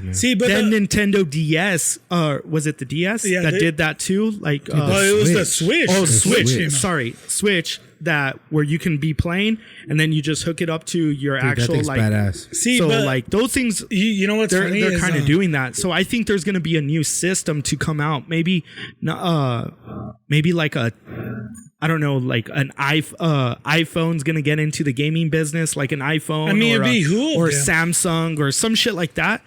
They're going to get into the gaming business. And I think you've seen that with the virtual reality, like the little headsets. Well, I think the biggest thing they've done is do cross console now. So now even though if you have a PlayStation or an Xbox, you can play the same game. Yeah. Well, So, I mean, he anything has that's an Microsoft. Xbox. I got a PlayStation. We could still play the same game together, even Yeah. though he's on a different. But system. anything that's Microsoft on your phone or on an Xbox console is fucking linked. Everything's linked. I never thought nowadays. they would do that cross console. And they, and they, I they never- fucking link it, and it's fucking crazy. But I guess what I'm saying is like it's just the evolution of gaming that has taken place, like from mobile phones. And I'm just gonna stick with mobile phones because you could go on to like the PS5 that's gonna come out, which is gonna be fucking ridiculous, by the way. expensive. Yeah. Yeah, but wait, Just I got wanted to a touch on PS4 something last year. So Well, I wanted to ask. Are you going to change the subject? Or no. Okay. I'm staying on the same Okay. subject, but I just wanted to touch. So, my girlfriend's brother was looking for a Switch, the original Switch, and I have an original Switch. Oh, you do? I yeah. didn't know you had a Switch. Yeah, I got the Switch. So Not his, shit. it's his kids. He just stole it. oh, I bought it for them. What the fuck? I didn't. Fucking- Anyways, fucking number one Indian giver over oh there. my god. Anyways, My turn. so those Switches are going for like 500 plus. Dude, the controllers, the little controllers that go on the side of the Yeah, Switch, yeah, you yeah. cannot find them. Yeah, you can't. They're sold out everywhere. $500, dude. I was thinking of putting that, like selling it off with some games for like $600, and then use that money to buy a fucking PS5. PS5. Yeah. Do you kids play But it? then it's like, yeah, they play it a lot. They play This Mario guy's Kart. he's and gonna sell Smash it Bros. off. Yeah, I wouldn't sell If it. you're looking for one, I know. I don't want to sell it because I'll buy your controllers. my stepson has a Xbox One, and then the kids have their Switch, and then I have my PS3. I have an old school PS3, which is all the shooting games. Though I got like You want a Black Ops. PS4? I got. PS4. I don't. I know. I told him. I don't fucking play my PS4. I do. I have one too. And I'll I buy don't it use it. $50. I use the Switch more. $50. 250. 250. Why not, dude? They're expensive, You man. just said you don't play it. Do you think they're addictive? I don't care if I play it or Video not. games? Yeah. Definitely. Fuck yeah. But I also think it's good for you because it brings that cognitive skills. Like you gotta be aware, dude. You're in the zone. Well, not only that, it like I'll give you like Lucas will play a level and he gets pissed off because he can't beat it. And I Do keep you let telling him, Lucas play shooting games? I mean, I'm just saying. Like, I'm No. not trying to call your parenting out. No. I mean, he plays like Mario Party, like Mario Super Kart? Smash Bros. Mario Kart. Yeah, no, not Mario Kart. Mario Party. I think Oh, that's a badass game, dude. But I mean, the closest to like he does Super Smash Bros is like fighting. But I don't. I mean, he's only 3, right? Yeah, so I'm not trying to let him play. I know. like, I'm all like, Grand is Theft he Auto killing and people? shit, Is bro. he- He's over there Like, fucking God, murdering nigga, people. bounce. Yeah, He steals a motorcycle and shit. yeah. Mark that, Anthony. Mark that. Bookmark that. Well, that's what they say. Yeah, that's It is. It is. Bookmark that. What time are we on? 2:27. Okay. Mark. 2:27. Time mark. Anyways, 2 I'm just o'clock in the saying, morning. Like, I'm just saying, like, I've never been one to hold my kids from playing anything. Like Mortal Kombat, I've let them see clips of Mortal Kombat. I let them play it, but my kids are good kids. Are my kids not good kids? No, Like, they're great kids. But did you guys see speaking of Mortal Kombat, did you guys see the new Mortal Kombat with Terminator and RoboCop? I saw that. That's Yeah, I cool. What do you think of that, Patrick? Well, they've had Jason in the past. Yeah, they had like Jason and somebody else. What do you think about that, Patrick? Like just them getting like I guess Hollywood characters onto their game. I think it's cool. I mean, everything's like superhero stuff now. Like the whole Fast and the Furious franchise turned into like a superhero movie. So wouldn't it be cool to see like Dom and The Rock fight in Mortal Kombat? You know what I'm saying? Like you want to see you're when you're little, you always compare like, well, this fighter's better, this player's better. And that's what they're doing. Yeah, so like you get to see it in a video game. They've had the Predator. They should do like NFL. They've had like fights. I think they've had Freddy Krueger, Jason. Yeah.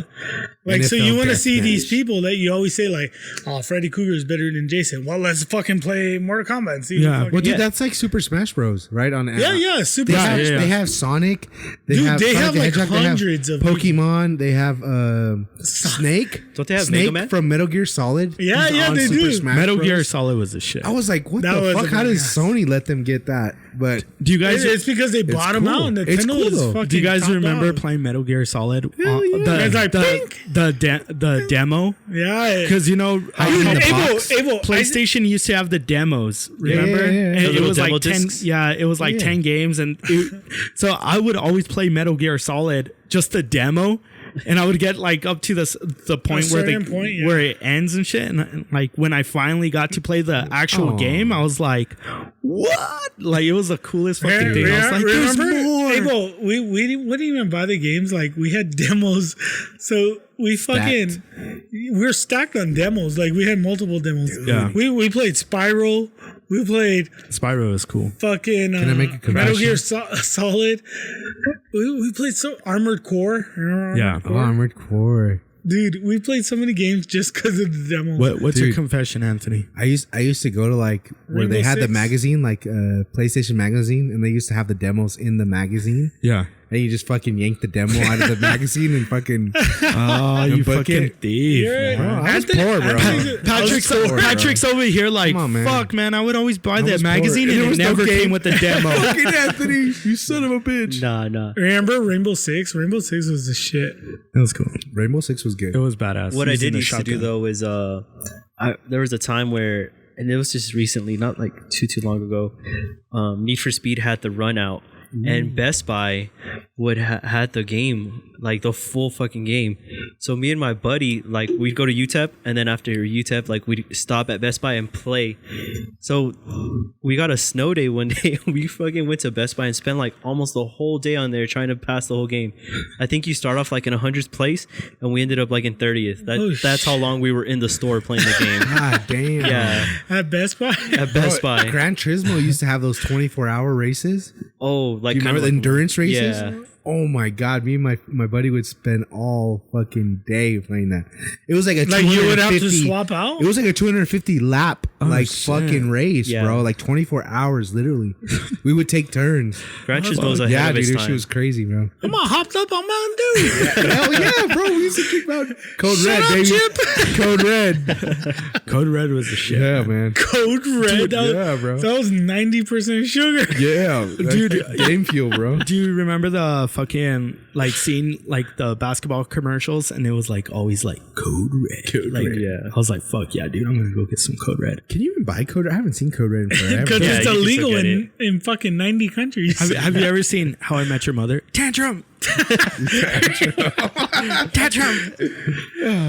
Hey, Abel, you know what movie I was watching last night? Patrick's over here like, I fucking hate that guy from How I Met Your Mother. Dude, I seriously like. Jason I was you hoping son of a bitch. I was hoping you were gonna say like, man, he gave me $100 or I fucking know, took me out dude. for ice cream. Like, dude, he was a dick, bro. That's Sour that, taste in my mouth. man. The coolest celebrities I've met are like I met Tanner Faust, Scott oh Speed, shit, Tanner. Who's that? Who Brian the fuck Deegan. is that? He's a YouTube star, right? Tanner. No, you're thinking of Tanner Fox, I think. Oh, Tanner. I thought that's who you said. No, who? Faust. So Faust. Oh, okay. if you've seen the American Top Gear, he's actually one of the drivers Yeah, on yeah. there. Tanner Faust. They're all professional racers. But yeah, I've got to meet him. And Brian Deegan, I grew up playing. Brian You met De- Deegan? Yeah, I met Brian Deegan sounds Oh, familiar. shit. He was actually in one of the motocross games. Yeah. Oh, he did. But he did rally racing later, He right? does rally racing. okay. That's actually where I saw him. I went to a rallycross event in Phoenix, and that's where I got to meet all three of them. Oh shit! I forgot. I met Dave Mirra too. I have a picture of me with Dave Mirra. Dude, that sucks Nice. that he And killed Ken himself, Block. huh? Yeah. Yeah. Ken Brock? Who's that? Ken Block. He does the Gymkhana stuff. Gymkhana. I gotta. He's a believer. It's Yeah, because in Portland, all those guys go to Portland. Right? They're rally racers. I mean, there's Portland International Speedway, so I mean, yeah, they do. So a lot Dave of Mirra rallies. Dave Mirra was a BMX rider, and then he jumped to motocross. No, not motocross. It was Rally racing. Rally racing. Really? A lot of people do that. Like even Travis Pastrana. He started Travis off Pastrana. motocross. Travis Pastrana is just like all over the place. That motherfucker is crazy. Did you guys ever watch his show Nitro Circus? Oh yeah, Dude, I'm gonna go see him. Yeah, I'm gonna go see Nitro Circus. Dude, that show was fucking badass. You know what's hilarious? You know what my email address is? Yeah. Haro Rider BMX. Yeah. No way. I remember That's what that. my email address is. Still to this day. One of mine is He still has a Yahoo. I had a Nyquist, an R4 Nyquist. What do you have? BMX bike. AOL or Me? No, it's a Gmail. I used to have Hotmail. Yeah, I switched it to Gmail. You just same Well, thing, it's the exact same right? thing, but it's Gmail now instead of Hotmail. Anthony's Yeah. fucking loyal. well, one Yeah, of man. my emails is Squid. So, Squid! Oh shit! from Rocket Powers. Yeah, dude. When I first started skating and stuff with my cousin, he's like, "You're like the new kid, and you You're don't know what Squid. stuff. You're Squid of the group." We got a new squid. Yeah, so I'm a Squid. Dude, Abel and I had a squid. Yeah. This guy was a real squid though. Like His name was like, Ryan Zimble. And dude, he would fucking make everything and anything out was a of genius. Like he would see this table and he's like, "That's a fucking pickup truck," and he would make a fucking pickup truck out of just that shit. This guy bought a Datsun A Datsun. from his neighbor. And then before that, It didn't even run. he found a motor. I don't even know where the fuck he found a motor. And he welded shit and all this. And he made a vehicle out of it. And he would Nice. drive it up and down the neighborhood. Remember? He made a fucking like a go-kart. He made a skateboard that was like 10 feet long and it was motorized. What the fuck? Yeah, before motorized skateboard. This guy was badass, bro. Now he works for John Deere. I think he still Yeah. works for John Deere. Really? That's badass. But we called him Squid. His name was Squid. Nice, but yeah, The ancient Hawaiian. The ancient Hawaiians say that he beat a motor scooter. This is like random, but I saw you're friends with a guy named Tag. Tag. You went Yeah. to school with him? Yeah, he actually played basketball with me. You know who he is? Yeah. He does like race car driving, little. But no. But do you know? Yeah, you don't know. His stepdad is Stanley Job. Yeah. He's Job, and He then- works for Job. I've actually ran into him a few times. He's a pretty cool guy. No. I grew up with him. Oh yeah. Like I played. Does he know you pretty well? Like if I mention your name, Like I grew up with him. I played basketball with him, and because I see him on a regular basis. It was so. funny because one of the tournaments that we played in, my club team that we played with, his dad. I don't know if it was his dad or his stepdad. They put up Stanley's his stepdad. No, but it's because he has like 3 parents and they're all rich as fuck. Yeah, but. yeah. I don't know who put up the money for us, but it was funny because we were all like kids from like Gadsden, Canutillo, Sandoval. Like we're all like fucking just cool kids, right? Say it like it is. And fucking Tag was on our team because he played with me at Lincoln Middle School, and his parents put up. Well, I don't know who put up the money. Stepdad, bro. His stepdad put up the money for us, so we ended up getting like 3rd place in the tournament. And fucking my dad's like, because my dad was the coach, and he's like, "Here you go, Tag. This is your trophy." And there we were, like, we took the picture with the trophy, but like Tag ended up taking the trophy home because he was the one that put up the money. Yeah. I know Tag. from a Like, very rich family. but he does like race car driving. Yeah, Like he does RC racing. yeah. yeah, it's just hard. I used to have a little Traxxas truck, and Yeah. it was fast. Like I had everything aluminum, like the drive shafts and everything. I stopped using it, so I just sold It was it. gas or electric? It was electric, brushless. It's electric. Nah, that's fucking crazy, man. Yeah. I was gonna say a small world. Oh, yeah, but we're like all together and shit. Yeah, no, I see him every once in a while. He's a pretty cool guy, but it's like he's our Job is our biggest customer. And so like he's like the owner's son basically. Yeah. So, but he's a cool guy. Met him a few times. Here's a funny story with Tag. So one time we went to his house after a basketball game, and His mansion. Tag has a fucking mansion, a huge house, basketball court. And when I say basketball court, it's a full full-size size court? basketball court. Okay. He has tennis courts. He has fucking horseshoes. He has stables in his backyard where there's horses and ponies and donkeys and all sorts of things. Unicorns. So we went out. So Tag was like, "You guys want to ride a horse?" And we're like, "Fuck yeah, dude!" We were riding fucking. Like, well, we didn't get on the horse. I think it was like a pony or a donkey or whatever the fuck. And we just, we didn't have a saddle or anything. We just threw like a fucking, bareback? like a fucking blanket or something on top of it. And we just started riding it. It was a fucking crazy time. So it was like the Richie Rich movie. Basically, we were just a bunch of poor kids, fucking inner city kids and shit. His stepdad is crazy. He owns like 2 helicopters, and every once in a while, I'll be at a job site. He'll just fucking cruise in on his. He pilots his own helicopter. Just flies in and he'll like hover like 10 feet above you. He just blows dirt. He just blows dirt. Yeah, exactly. Yeah, it's so funny. Everyone like it's like a UFO. You're like, whoa, what the fuck? It's like takes off. You're like, oh shit, that was crazy. Hey, you know, it's like people that are rich. You're like, yeah, he's got a drone and shit, and this guy's like, yeah, he's got a helicopter. Yeah. I've been to his hangar. He has a hangar in Santa Teresa. He has 2 private jets and 2 helicopters. Wow. Hey, well, you know what I was watching last night? What? I put a post of it. No, dude, Fire in the Sky. Oh, I saw that post. Scary movie. You've seen it with us, huh? Dude, you guys traumatized me as a child. We showed it. Have you ever seen Fire in the seen Sky? it. You've never seen that? No. Wait. Do you Watch like it, It's bro. a true story too. Do you like aliens? Is it like the fourth kind type of stuff or what? Yeah. It's based on a true story. Similar. Dude, Based watch on a it. true story. It's out of New Mexico. I don't remember where. No, Arizona. Yeah. Is it Arizona? Flagstaff, It's Arizona. by Flagstaff, Arizona. you're right. You're Flagstaff. But basically, Travis Walton's story. This guy knows the name. Basically, Travis Walton's story. Dude, it's On this fun- episode of it's one of- Mysteries. Dude, I saw this movie as a child in their house when they lived across the street. I've been traumatized since. Dude. I've seen that movie. So don't watch it by myself. It's As long as you're not an adolescent, it should be all right. It's on You know it's IMDb. fake. okay. Yeah. It is, dude. No, it's pretty crazy though that they abduct this dude and they do all kinds of experiments and they don't hold anything back when they're doing the And experiments. it's a true story. So they say. I'm gonna have to watch this. Ah, Yeah, dude. it's a good movie. It's not a good movie. It's It is. like It's a good movie. It is you a know, good movie. my girlfriend doesn't like any movies, and she was watching. She's like, "Oh, it's a pretty good." What's movie. that dude's name? That's the main character. I don't know. Oh my god. But Ethan Hawke's in the. he's in it. Yeah, he's one of the God friends. damn, how old is Ethan Hawke? He is. He's the. One How of old's the- Ethan Hawke? shit. Shit, I thought that guy was like Well, 40 this years movie is old. made in the 80s or some shit. 90s. 80s, 90s. 93. Oh, damn. All right. 93. So, Patrick. What can we do to make this show better? Yeah. No. I mean, obviously, you listen to the show. Who's your favorite? And who do you hate? What? I'm not gonna answer that. Who do you hate the most? No. Who's your favorite? Who do you hate? If there was a fight to the death, who would you bet your money on? He's looking at Anthony. Who could you do without on this show? You being a listener. Damn. You Put him on can't. this. We're making cuts. Where's the fucking spotlight, bro? Yeah. No, I feel like I'm under investigation. No. right now. That's You wanted to be here. yeah.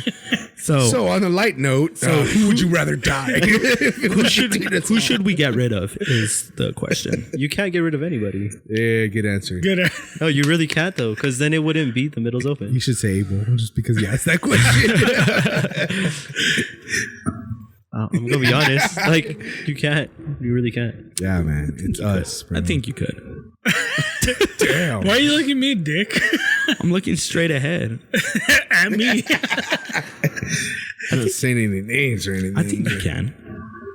We can make some cuts. What would you like to see us Yeah. incorporate? in the As show? a listener, as an avid listener. As an avid, Give us some criticism, some feedback. it's just I would say maybe like I like how you guys go Fart jokes. Oh, I love that. Like the whole phantom Stay poop on thing. topic. I'm with that. I'm talking about poop. But I love how you guys do just stuff on a whim. Like it's cool, but there would be cool podcasts like to go a little more structured. So maybe have like a serious podcast like you guys usually do, and then on a whim like right now. You know what I mean? Because you don't want to keep it serious the whole time, because that gets kind of like, oh my god, it's gonna be this segment again. Like, okay, I'm ready for it type of thing. But then when you keep it like kind of spice it up a little bit, you're like, oh man, this is like, you guys are everyday guys, and that's what I like about it. Like, I relate to the show that much. Would you like more X-Files? Yeah, it's pretty funny when you guys talk about like that whole like alien stuff. I like the stories that Tony was telling about you guys being stationed out and seeing all those like monkeys and all that crazy alien stuff. But I think Tony went a little crazy. He gave a little too much. He's like, the red, or you shoot on sight. You got yellow. You shake their hands. But that's what was cool, is like he didn't, like, in a sense, he didn't care. He was like, I'm already done. Like, what are they gonna do? He was just giving a little bit insider's perspective where we had like questions, and he was answering them. Like, I would love to know what the hell's going on in Area 51. Behind the scenes, we got a text message like, "Let me get to a secure location." He did. He and I was like, okay, so that guy's legit then. He's making sure he's. Dude, oh god. But no, Tony was cool. Tony was cool. We had a lot of things to relate on. A different story. What's funny about Tony is him and I knew each other personally. Like, we met each other every now and then and this and that, but we really weren't good friends. Like, we just knew each other in passing. We knew the same people. Yeah. But we were never stationed together, or we were stationed together, but we weren't ever deployed together. We never did specific tasks together. We were just on two different flights all the time. I just knew him because what's weird about Holloman was there's a lot of El Paso area people. So you think that was by coincidence? Dude, I don't know. Or you think they just like I think about that, but seriously, about half of our squadron was from the immediate area, like Midland, Las Cruces, El Paso, Clint, shit like that. Like I just farted though. We were all over the place, but we were in the immediate area. So I thought that was interesting in the way, like, why would they keep so many people? Because you don't get to choose. I mean, you get an idea, like you could put in where you want to be, but ultimately the Air Force is going to put you where they want you. Yeah. So I always thought that was funny. Like half the squadron was from the immediate area. So that was one of the things Tony and I talked about off air. We're like, why did they keep us in the loop, I guess. So, but anyways, he's a cool guy and everything. I'm sorry, I think I said Anthony when I should have said Tony. Right? That was my bad. So Anthony's going to be replaced by Tony. Oh, shit. But you're still going to fund the show. But I'm still doing the editing. Yeah. Right. God damn it. Fuck. No, what's your favorite part of the show? I like listening to all, because like I said, you guys veer off. You don't like stay on the same thing. You guys are random. Random as fuck. And that's what's good, is it being random. It's, you never stay on once, like you stay on a specific topic, and you guys talk about like politics, you talk about sports, you talk about your everyday life. And me, I hate talking about politics. Like, that's one of the things I'm just like, man, that's like Patrick. That's Patrick right there, dude. Yeah, right. Pat hates, dude. Well, sometimes I feel like you get so saturated throughout the day with all of that shit, and it's like the last thing anybody wants to hear is a podcast about the same shit. But you gotta address it. Yeah. We can't act oblivious. We try to address it, but we don't try to harp on it. All right. It's not like what we're all about. I was going to ask you we this. touch on Do you think, you being a Patrick, do you think our Patrick has a good way of looking at life by avoiding politics? Because he hates politics, and he's probably the happiest guy out of all of us. And honestly, I probably, because I fucking hate politics. Like, when it comes to politics, I'm just like, man, fuck this. Like, yeah, that's one of the reasons I kind of opted not to go into news, is because I knew it was going to be so political. And I'm like, if I get into this, like, it's just going to make me feel like, oh, fuck, like another day at work. The problem with politics, I think, is it forces you to choose a side. Yeah. And I think a lot lot of people don't fall on one side or the other. Like, you can't fall in the middle anymore. It's kind of like one of those. Like, the middle's not open. Yeah. It's like a Venn diagram. Oh, no. where they have the circles, right? And then the middle ones where they all touch. Yeah, a Venn diagram. Is that what it's called? Venn diagram? Venn diagram. Okay. Yeah, that's what I feel like. I feel like not everybody fits in one circle. There's a lot of circles that touch other circles that you fit in the middle of. Dude. And politics kind of makes you choose between this or this. And that's what creates so much conflict. You know what? Patrick just brought up something like how he chose not to go into news and stuff, and now he's an educator. Dude, I feel the exact same way. Like, honestly, when I first started studying this, I was like, dude, this is cool. I want to report on things that I'm seeing. But then the more I dove into it and started seeing the reality of things, I was like, oh, I don't really like this. Yeah. And then it kind of made me feel shitty, to be honest. Like, I started feeling like almost, I don't know, maybe I have some kind of mental illness or something, but almost like anxiety, stress, and I just didn't like it. And now, dude, I hate the news. I hate the fucking news. I'll watch it just to be informed, but I'll watch it I'll watch every platform out there, even the ones I disagree with. But just so I don't have that one mindset, you know, I'm not being brainwashed, or at least I think I'm not being brainwashed. So I try to be informed, but I hate watching the news. And like when I'm at my parents' house, they watch, and I'm being dead serious. They watch the morning news, like Good Morning America or whatever. They watch the fucking Good Morning El Paso, Good Morning America, the 12 o'clock news, the 4 o'clock, 5 o'clock, 6 o'clock, and 10 o'clock. And it's like, it's exhausting. dude, how the fuck? And then not only that, like the shows that are in between the news are now so political. So political. Like if you go on your feed, like your Instagram and your Facebook feeds, everything is so political. Like restaurants and businesses are now coming out, we do not excuse this kind of whatever. And it's like, oh my God, stop. Like we're just living in a political world. Like the other day the news came out and I literally like put my fucking headphones on and the music while we were eating, because I was like, I don't want to watch this shit. I don't want to hear about another fucking news story, like so much negativity. And I was like, I wish I could be like Patrick. Like, because Pat seems like so happy and so like loving and so much joy in his life. And not that he's ill-informed, but he's just like, I got better things to worry about. Let me ask you this though. Were you as curious about it as Pat was when you were his age? What? I think you reach a certain age where you start caring about that stuff. What?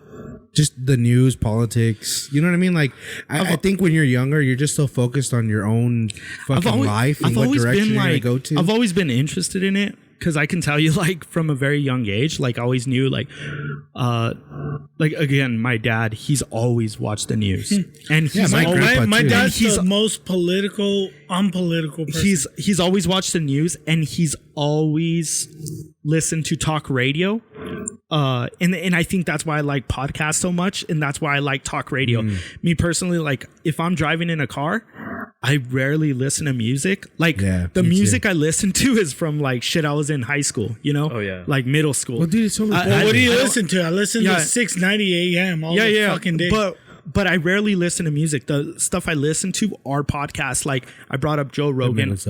I'll listen to Joe Rogan, and I like Joe Rogan because he has like he talks to the guys that are so far right, so far left. He has scientists, he has doctors, he has athletes, he has strippers, pimps or whatever. But what's comedians. Funny is I could listen to 690 fucking Rush Limbaugh in the middle of the day, or Hannity Combs, or whatever. But my point is, you reach a certain age where you're okay with that. I listen to everything because, kind of like Abel, you don't want to just hear one side. I'll listen to the fucking rhetoric. I'll listen to the fucking and you bullshit. form your own opinion. I'll listen to this, but altogether, like, I make my own mind. Yeah, but it's kind of like you want to hear different positions. I agree, but I think there was a certain age where I was like, I started giving a damn about it. But you can't turn a blind eye to the opposition. That's what I'm saying. Like you can't. No. I just think that there's just like I didn't give a fuck about politics, to be honest with you. Yeah, yeah. But it does affect you. It does. You know but what? you reach a certain age where you're like, okay, you know what? It's not about me anymore. It's about fucking society. I'm having like your the family or whatever. I guess I'm Society's having like the stupid. opposite effect now. Like wanna- I used to care, not that I'm like anarchy. Like no, But like, you want I- to regress from I it. used to care, and I used to like how I was talking about golf. Like I'm balls deep in it. I used to care, and I used to get so invested into it. I reached a point where I was like, I don't care. dude, this is exhausting. It's fucking bullshit. And it's just stressing me out. And I'm like neglecting other things that I really care about and that I really enjoy because I'm getting too involved with this bullshit. And I'm like, there's some things that are very important and that you need to know what is going on.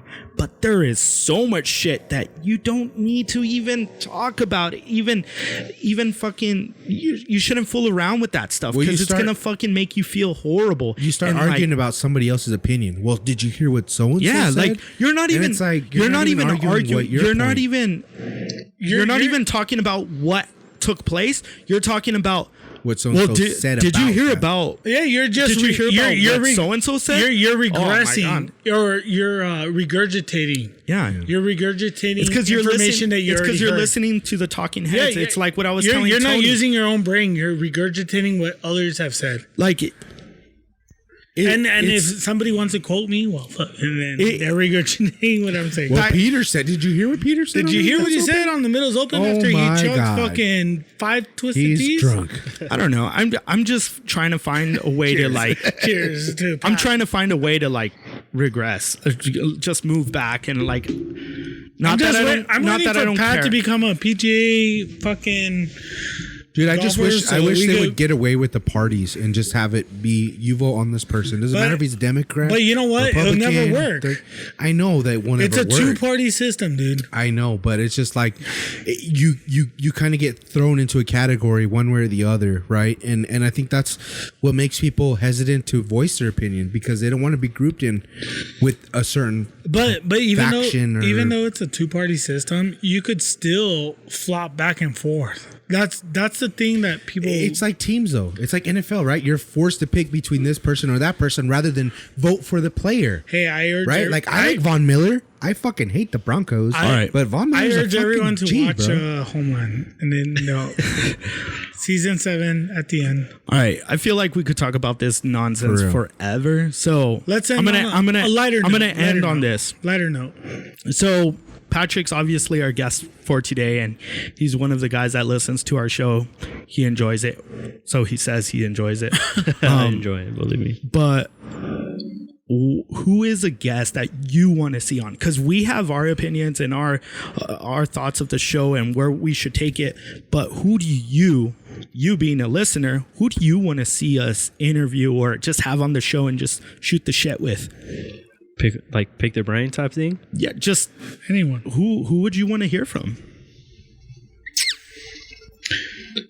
That's a good question. Like, is it just anybody? Like Anybody. Like who I could have you guys interview? Yeah. Yeah. I mean, you bringing up the whole Joe Rogan thing. Like, if you guys could interview and pick Joe Rogan's brain, like that'd be insane. I would die.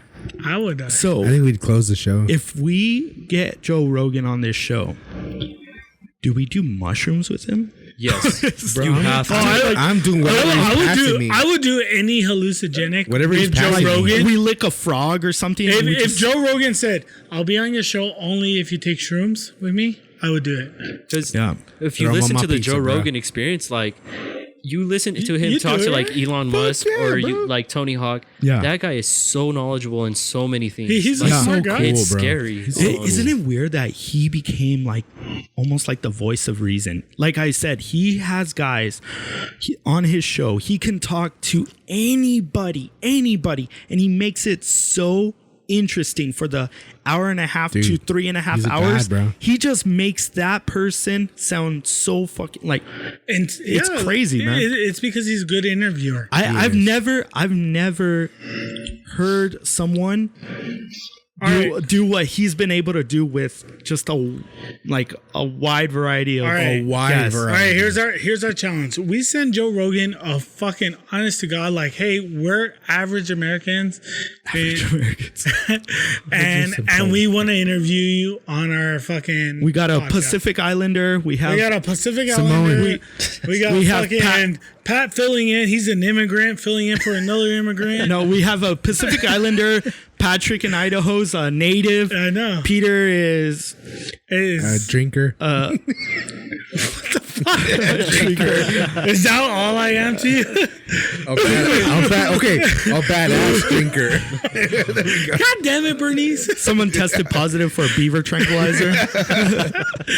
But I'm just saying, man. that's our challenge. right. We send them a fucking message All right, and be like, we can't get we won't get Joe I Rogan. try to get Aaron Jones on the show. Aaron Jones.